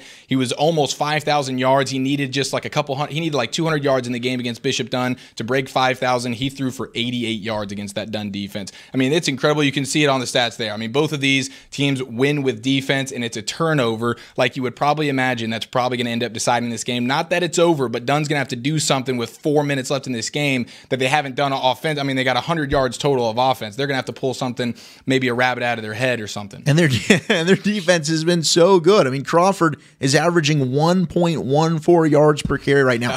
21 carries, 24 yards, and it's literally that miscue that got them right outside of the goal line that Lynch was able to push it in. Could be the difference in the game, but Dunn does have the football, and they are driving. By the way, one note on Brian Williams, who's the Texas A&M commit, number 2 safety, 4-star in the state of Texas. 23 career interceptions, broke the school record. And off the top of my head, I cannot remember the guy's name, but the guy who did it played at Notre Dame back in the day. So I mean, it's a good record there for Mr. Brian Williams, and he's got 5 interceptions this year. 4 of them returned for a touchdown. Yeah, Brian Williams is a baller. But Bishop Lynch, man, that is one team that all year has been Dr. Jekyll, Mr. Hyde, 4 losses on the year. We know they have a stout defense, and they have been all year. Crawford is the one that gets it going for them rushing wise. But just to see how far they've come this year, we talk about all these other teams in the city that have had to overcome some adversity to be where they are. Bishop Lynch is another one of those teams that have stuck with it, stayed true to who they are, and look at where they are right now. They could win a state title. Yeah, and that's a young team. Only returned 3 starters on offense this year, and depended a lot on their run game and obviously their defense. I do want to shout out 2 of their studs: SMU commit D lineman Darren Walls, and then linebacker going to University of North Texas. There we go. There he is. Grayson Murphy. These 2 guys have combined for 16 sacks and 40 tackles for a loss. Yep. So, that defense is incredible. And Bishop Lynch is trying to be the 5th team in 6 years to win TAPP's Division I state championship after not winning their district. So they're trying to make a little history. And, the DFW area has been dominating TAPPs recently. This is no short thing here with a DFW team most likely hoisting. Well, it will be. We'll be hoisting the championship. And for Dunn, what a run. We'll see if they're able to come back and win this game. But to knock off Pressman Christian Academy, the defending TAPP state champions, and then last week to get by Parish Episcopal, that's maybe the 2 best offenses in TAPPs. Yeah, and they were able to beat. And they forced them. They only had 54 rushing yards last week. That's Parish did, and they sacked Preston Stone 6 times. Woo, that'll do it. That Dunn defense is that'll do it. Well, guys, I've got a little surprise for you. What's the surprise? I love surprises. We've got live streaming of the Bishop Lynch Bishop Dunn game available. This is from the Fan Tag Cam. Oh, drop the mic a little bit. Oopsie daisy. That's how big of an announcement this was. This is for a first down on 3rd down. It says 2nd and 7 down at the bottom, but 3rd down is where this is actually going to be. Bishop Dunn with the football, driving right now underneath 2 minutes to play, and they're going to have to. Oh, this is good stuff. Oh, they're going to have to make this smoke so, right in the thick of this thing. Now, with that being said, we're going to take a quick break. What? You cannot go to break now. We're going to go to break. We've what got are you 3 doing? minutes. We'll come back for the end. 3 minutes, and we'll bring you the conclusion. Brian Williams is screaming at us right now. You're exactly Gosh, right. How can you go to break? Bishop Dunn when we come back. Whataburger Friday Night Stars. It's the regional semifinals, and in some cases, the state championship. Hey, we'll have that La Vega Argyle final for you as well. You're exactly right. Coming up on the other side of the break, we're live from the Star in Frisco. Glad you're with us. We'll be back in a moment.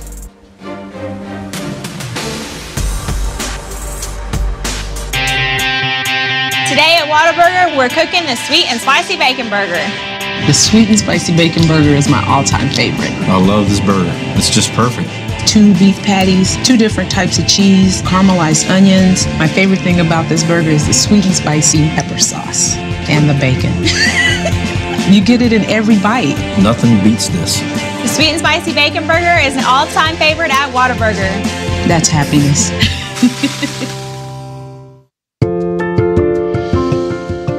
Little ideas can turn into big dreams.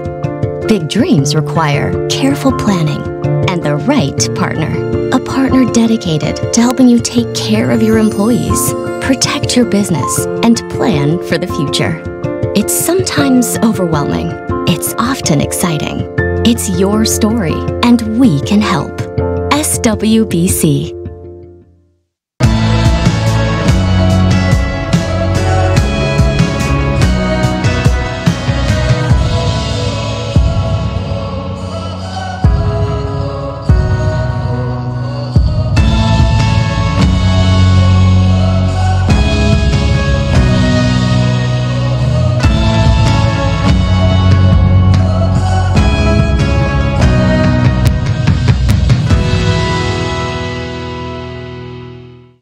Hey football fans, check this out. It's called Fan Tag, the easiest way to get video highlights from all of your games. As a parent, I know the value of capturing our kids' special moments on video.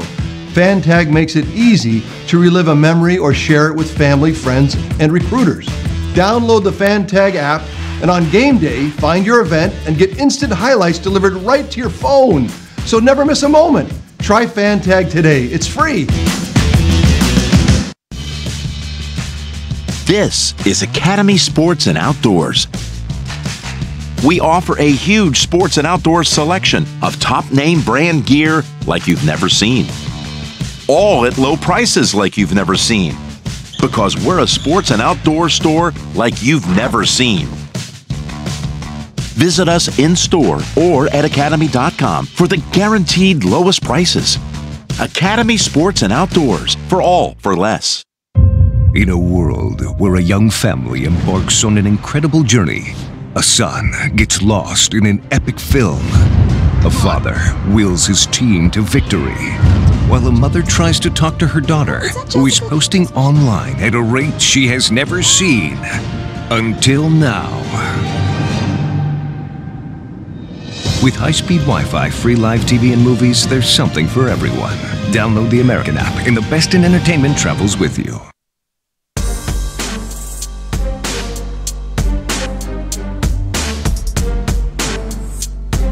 How about some taps? State championship, the action far sideline. Bishop done! Bishop done! They've done it again! They've done it! Unbelievable! Bishop Oh my Couldn't gosh! do anything offensively all game! Pandemonium! 42 seconds left. In the sexiest uniforms we've seen all night, for sure. Oh, definitely. Almost Oh as my sexy as the yellows of La Vega. Look at that cut right here at the end. Skirt, skirt! Oh! Yes, sir! Oh, my goodness. You got to think that'll seal it. Can Bishop Lynch make a play on offense that's greater than 5 yards? They are done. D-U-N-N-E, boys. At the hands of Bishop Dunn. But can we call a Hail Mary for a Taps game? Not if Brian Williams has anything to Brian say Williams about about to take it back to the house for another touchdown. He's about to get that 6 INT, 5th for a touchdown. Setting records, taking what names. now? Wow. Sorry, Lynch. Sorry. The man, that was fun. That was fun to look at. And Bishop Dunn, my goodness, what a season they've had. And like you said, they've run through some incredible competition on their way to a state championship. Defeating Parrish last week was a big-time hurdle for them. And how about them to do nothing offensively all game and then when figure you it out? need it the most with 2.5 minutes time. left, They're able you to go down there and figure make it it out. happen. That's That's championship drive right there, boys. That's what it's all about. We'll go back to this game here in just a moment, but first we've got another final to look at. How about the #1 team in all of 4A going down? They are #1 no longer. #1 no longer. La Vega out of Waco gets the revenge, and the Argyle Eagles, thanks to 4 turnovers on the night, have seen their magical run and their magical win streak come to a close.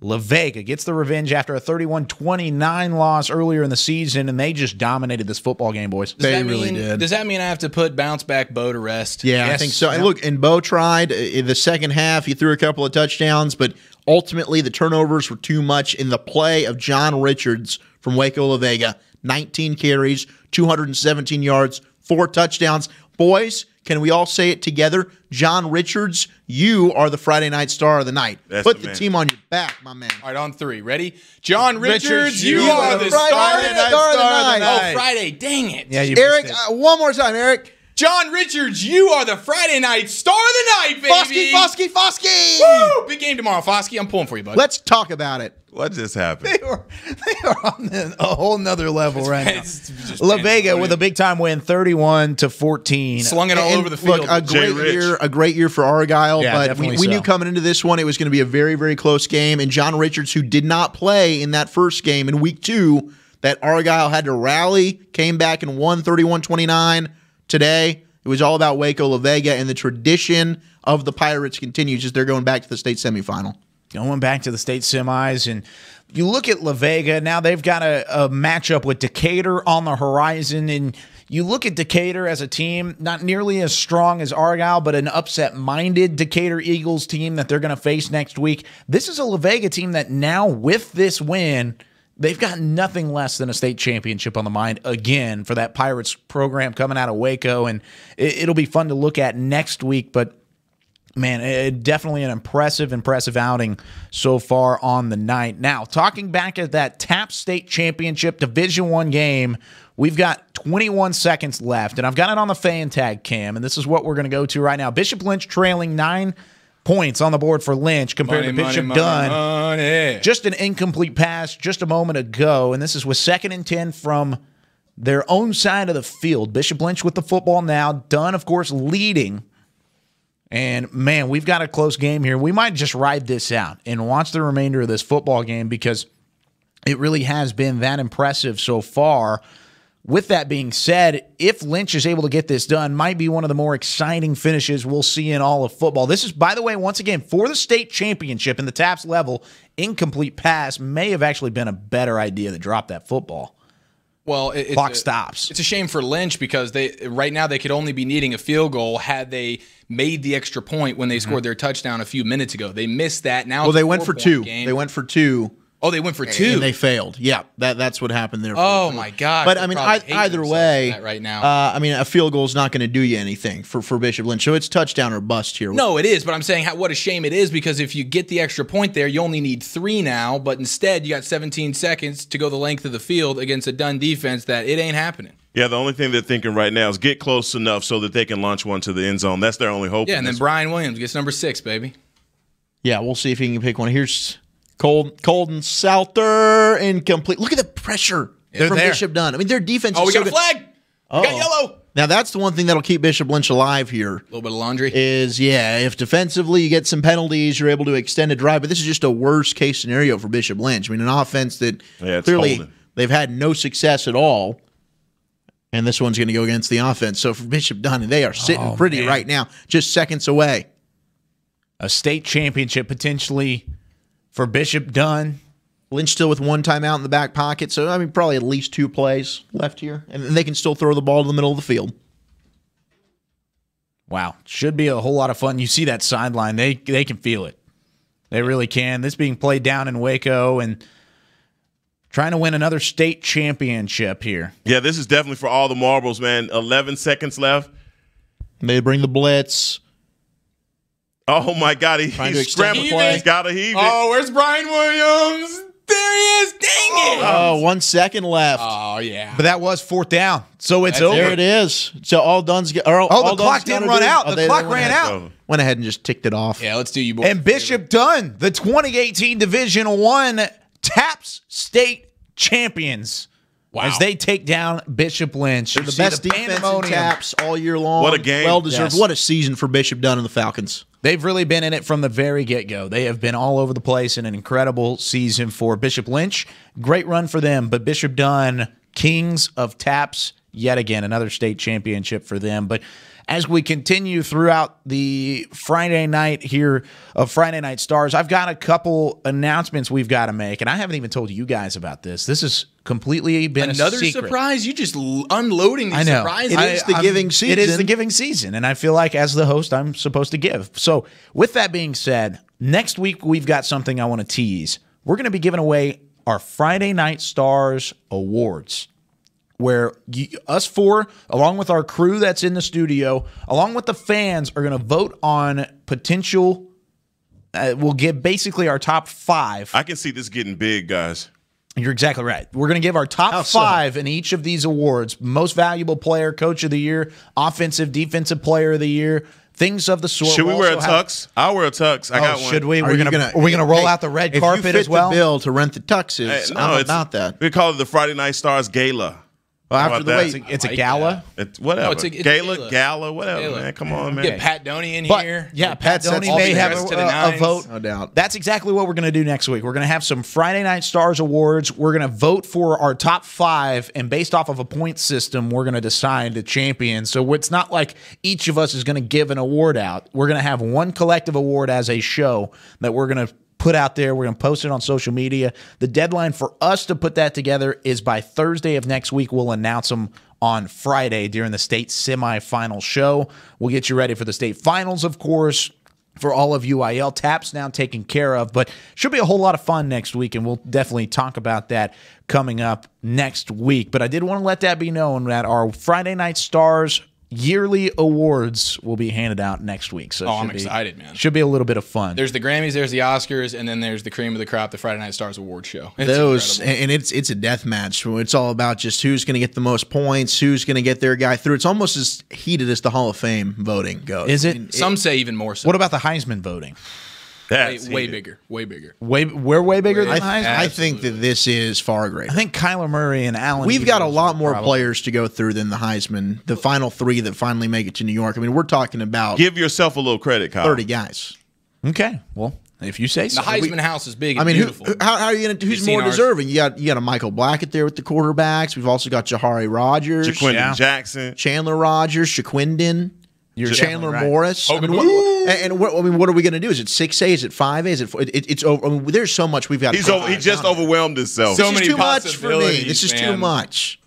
Yeah, I'd rather vote for the Heisman. Well, there is a high school Heisman. There's another thing. I think Gatorade hands it out, or somebody. And there's the Tom Landry Award. Which is but then there's our thing. So it's going to be official. It will be a lot of fun to look at. But we've got one more guest coming into the studio here in just a moment. Guy Frazier is also in the building. He just busted in the door. What a guy! He didn't wait on anybody to cue him. He is bomb. I'm in here. There he is. I've been waiting long enough. We should have had some smoke. We've got to some lasers. We got to get Guy in. It's halftime. He's covering the 2 games at the Star today, so he's got to jump in here. But Guy, I mean, how have these games been so far here tonight? And are you looking forward to the triple header tomorrow? I'm nervous about tomorrow. You know, I'm a Scotty homer, but no, tonight's been fun. The Iowa Park game was a freaky good finish. Came down to the wire and. This game got flipped on its head there in the second quarter. You know, it's 14-0 Pitt, and then Pleasant Grove, you know, takes a 20-0 run and has the lead at halftime. So,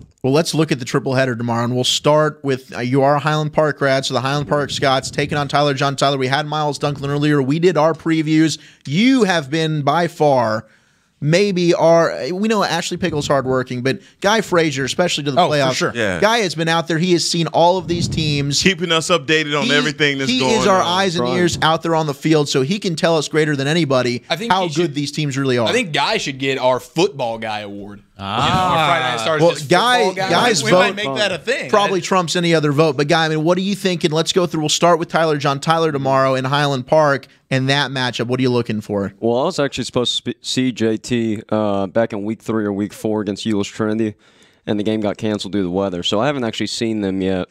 But I assume they're going to have athletes per usual, like they always do. But that's not the first time Highland Park's played someone like that. I think it's going to be a dogfight, though, and I think it's going to be really a good test for Highland Park. What's your confidence meter? 1 to 10. I'm nervous right now, but the team, I'm at practice every day. You know, that staff is kind of taking me under their wing. As they should.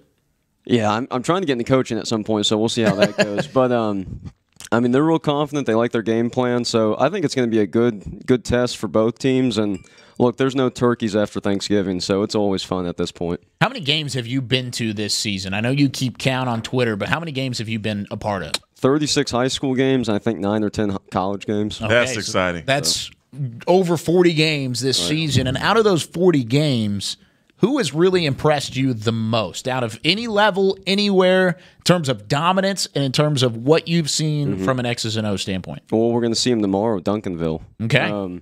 Wow. Yeah, they're unreal. That's music to Heckman's ears right Yeah, now. It's a duffel bag bowl. He knows his stuff. Yeah, I saw him one full game. I saw him against Skyline. I was supposed to see him against Sock earlier in the year. The game got canceled in the first quarter. So that didn't end up, being anything. But, God, they're physical. And they move to the ball so fast on defense. And their defense gets a lot of credit. But that offense is really explosive, too. And I don't think they get enough talk. And maybe it's because of the district that they're in. They don't really play anybody. But they do what you're supposed to do against bad teams. And that's just beat the dog out of them. So, yeah, they're by far the most physical and just impressive team, eye test-wise, I've seen all year. Now, have you seen South Lake Carroll? I have. So how do you think that those two teams match up? Well, I saw them in week 1 against South Grand Prairie, and just from what I've kept up with, that's probably their worst game of the year. Now, they won, but they weren't very good throughout that game. They're kind of shaking. I mean, South was a good team this year, South Grand Prairie, but they struggled to move the ball down the field through the air. So the fact that South Lake had to kind of hang in that game with them, I don't know. That didn't impress me too much, but obviously they've rolled since then. So I think it could be a really good game tomorrow.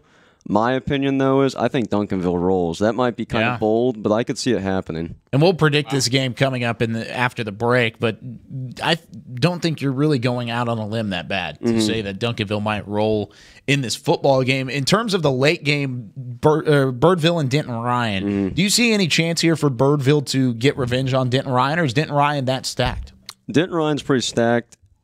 this may not be the most popular opinion. I don't think they're nearly as good as they have been the last 2 years. They're not. There's no way they're not. And you don't have Spencer Sanders. Yeah, you don't have number 3 in the back. Travasky Love. You don't have Gabriel Douglas receivers. But they're not as good. They don't really play anybody in that region. But they're 13-0. They've done a lot of good things, obviously. They're undefeated. But I don't think Birdville's as strong top to bottom. That's the speed on Denton Ryan's defense, especially in their front seven, is freaky fast. I mean, they're on top of you really, really quick. So, I don't think Birdville has a shot with them. We'll see the next week if Highland Park and Denton Ryan were to meet up again for round 3, how that would go. But no, I think Ryan, wins that one with some ease tomorrow night. Should be a whole lot of fun to watch. A triple header. You've got Highland Park, John Tyler.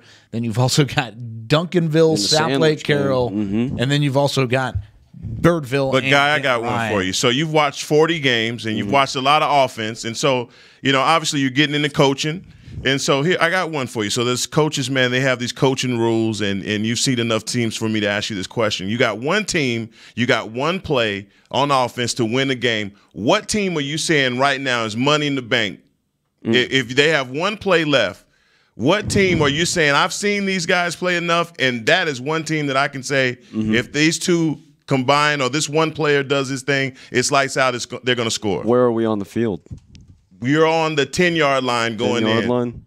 I'm going to go with Highland Park. But I also would say Longview as well. Now, and that might be the homer pick, but I love Chandler and that offense. I know you love Haynes King as well. But Haynes King's my guy. And Coach King, John King, you got one play. Rolled with him this year. I don't know. I'm going to go with Longview. I'm going to go with Haynes King.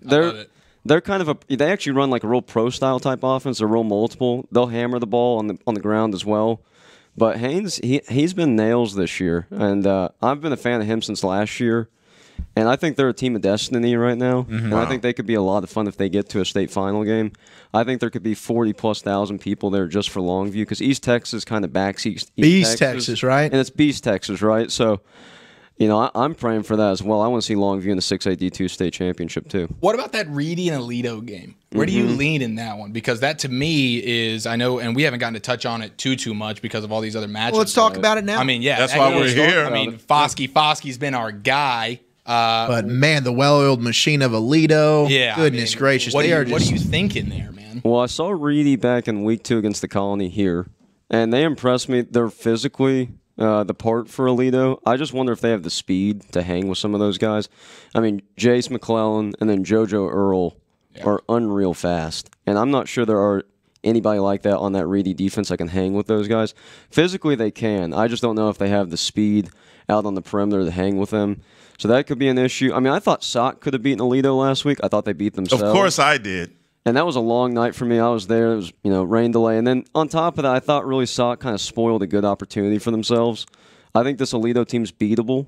So I think Reedy has a chance. I don't know if this is the team to do it. I think who could beat them is Fort Bend Marshall in the 5A D2 state championship if it was to happen. Fort Bend Marshall finally got over that hump, and they beat Manville this year, kind of got that monkey off their back, and they're unreal. They got away with a win last night against Huntsville, and I think that could be the team that matches up speed and physically with Aledo.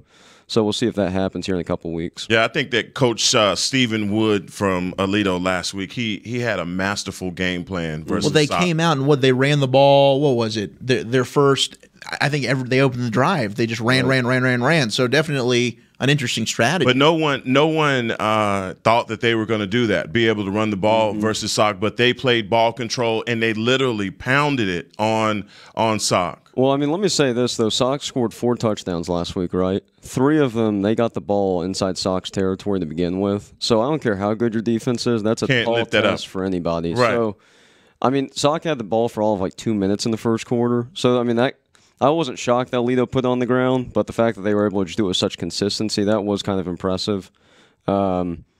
But, I mean, they earned that game last week, but Sock in a lot of ways beat themselves too and kind of gave them the, when you're starting inside their territory every time, That's easy money. Yeah, well, that's what they did. I mean, McClellan last week, he was phenomenal. But then, you know, Coach Wood, he just shows you, hey, you still got 2 more years to deal with this JoJo kid. And I mean, that was a whole nother wrinkle that no one, and that's the thing about coaching that you know is so masterful when you can come into a game plan and show so many different dimensions of your game. And Alito did that last week. Well, they're the model of consistency, especially at that level. No doubt. So, I mean, you got to give it to them. And I picked them in my state championship. You know, they're my winner. I'm not the biggest fan of Alito personally. My dad went to Alito way back in the day when they were a little 2A, so I've got family out there. But I'm kind of ready for someone new. But until they lose, which they lost last year in the state championship game. But you don't think Reedy's the team to do it? I mean, they come in. People don't know this, but Reedy only allowing 83 rushing yards per game, which is about the same as Sauk was coming into last week. Now, obviously, South Oak Cliff, a much more athletic, talented defense, but that Reedy defense, people have been sleeping on them and playing some good ball. Like I said, I think like in the trenches, Reedy will be fine. It's once those guys get out in the space, I kind of worry if that, because like when I watch the Colony, and I'm drawing blanks on some of the names, but some of those guys for the Colony, like Miles Keith Miller, Price, Miles Price, those guys, Abdallah, Joey I was about to say Abdallah, yeah. When they got out in space, they kind of gave Reedy trouble from what I remember. That was a long time ago now, but I mean, those are athletes. So if you got Jace and JoJo Earl and people like that, I wonder if they're going to be able to test. They will test Reedy, and how will Reedy, punch back on that? I don't really know. So. Foskey. Michael Ferrara. Oh, yeah. That's going to be some offensive explosions to be had in that one. Yeah, you're exactly right. And an explosion of knowledge into the studio. Coach Frazier. Coach Frazier on Twitter, always covering it as we will let him walk back out of the door as quickly as he came back in. But while he walks out, I do want to look at this graphic, and this is how Alito and Reedy both got there. And this is kind of interesting to me because you look at the way that Reedy kind of got to this point. Same thing with Alito. You look at Reedy, big-time win over Ennis. Then they beat a Midlothian team. Midlothian with a big-time upset in the first round of the playoffs. And then you got Midlothian Centennial, also a good team, but much easier taken care of there for Reedy. And then on the other side, of course, Alito's pretty much had the toughest road so far. Lovejoy, not a bad team. That was a 12-1 or 11-1 team at the time. Then you've got South Oak Cliff. Of course, they were undefeated heading into last week, and then you got that 28-14 win. This is an Alito team that's battle-tested. Not only are they battle-tested, but they got a big-time win and a confidence boost with that win over Sauk last week. Frisco Reedy, we've kind of kept an eye on them all season long. We've said, hey, if they come up against the big dogs, we'll see what they can do. Well, now it's time to actually see if it gets done. Yeah, and we'll find out. I mean, last week against a Burleson Centennial team is who it was. They beat them 34-7, and they looked like Centennial didn't deserve to be on the same field as them. So Reedy has really breezed by their opponents up to this point. Alito obviously tested last week against South Oak Cliff. Now, maybe South Oak Cliff didn't have the offensive firepower that Reedy will bring to the table. We know about that defense. So I'm excited to see how Reedy does. Obviously, this has been a historical run for them. Their first ever undefeated season, first ever district championship, first ever playoff wins. Can they continue to make the list of firsts and get to their first state semifinal? Yeah, does the carriage turn back into a pumpkin? And you see that happen for a lot of teams that's never been there and done that. Alito is that team. They've been there, they've done that, and they show you over and over and over again. Once you get used to one thing, we'll give you another poison so you don't get used to it. And I was so impressed by the victory last week versus South Oak Cliff because I thought that South Oak Cliff would be able to also stay with them scoring-wise. Another thing has to be said about this season, and we talked about it earlier, the rain and how teams have had to adjust to that. Football is a game of momentum.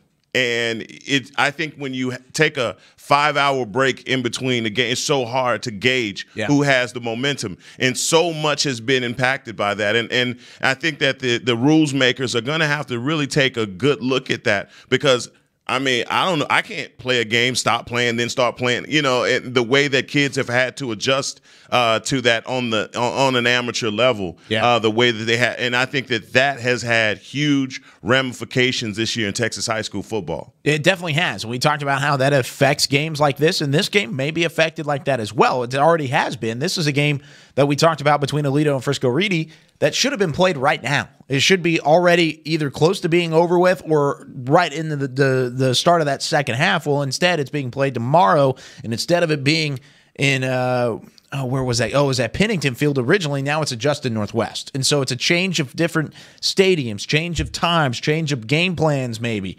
If there's water on the field, though, I think it does favor Aledo because they've got that ground game working a little bit better than Foskey and company for Frisco Reedy. But it should be fun to watch. They've got Fort Bend Marshall, Wichita Falls Rider waiting in the wings, and then they got I don't even know how to say CC. Is that Calallen? Calallen, and then Calhoun down there as well.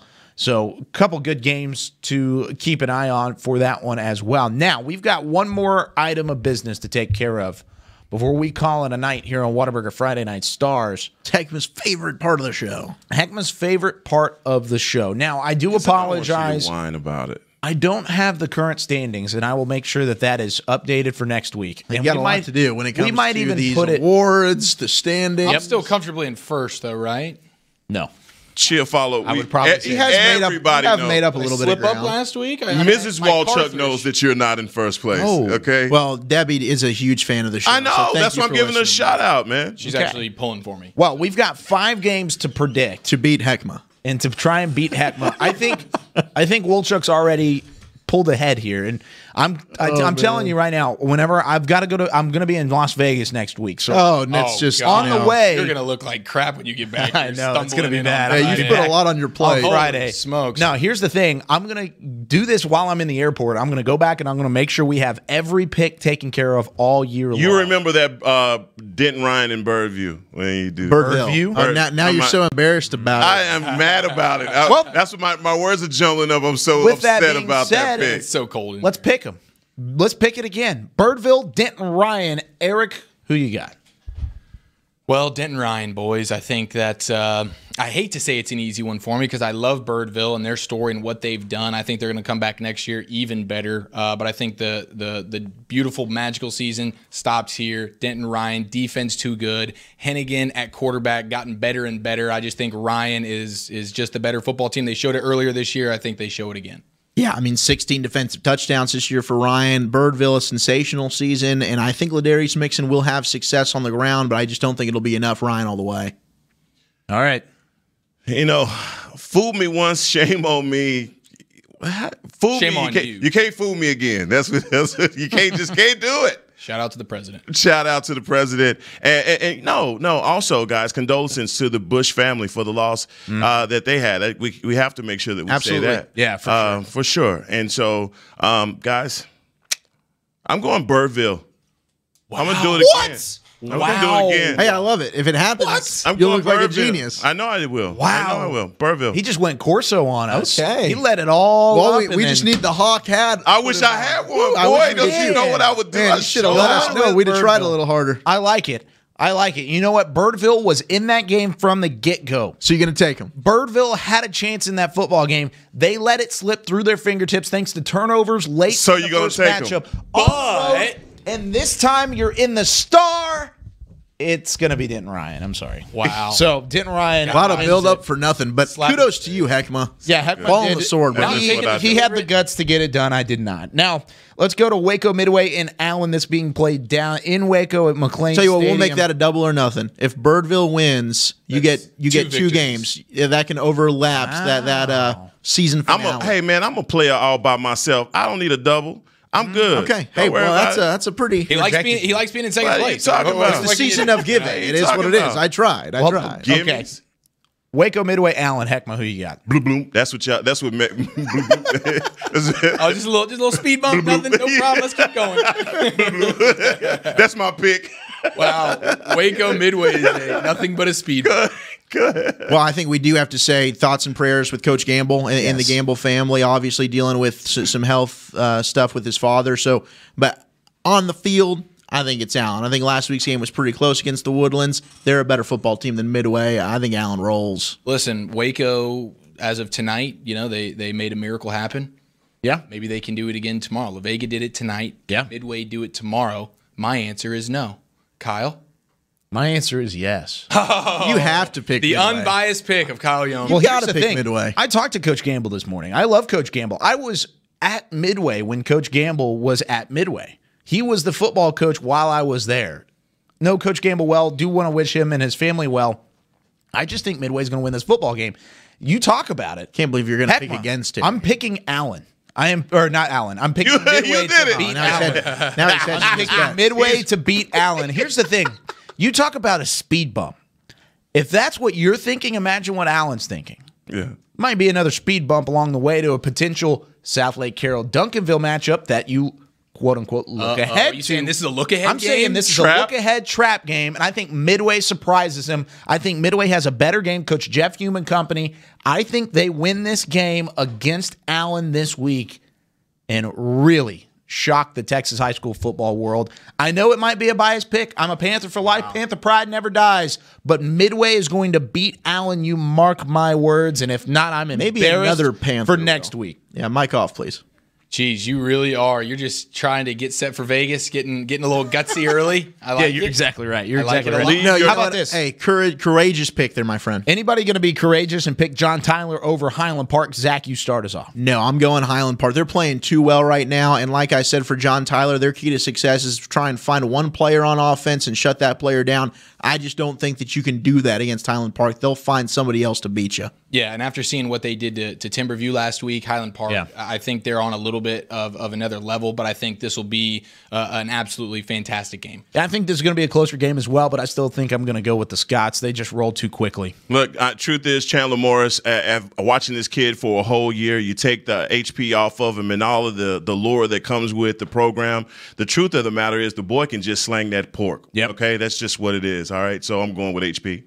Going with HP. And so Prince Dorba. Prince Dorba might be the best defensive player remaining right now. And with Miles coming on here and raving about the Highland Park rush defense and how it's been consistent all year and a real strength of theirs, I think that bodes well hugely for them in this game. I think it does as well. I think it'll be a fun one to look out for. Now, final two games we've got to look for. I'm going to skip Duncanville, Southlake Carroll. Let's go to Longview, Spring Westfield.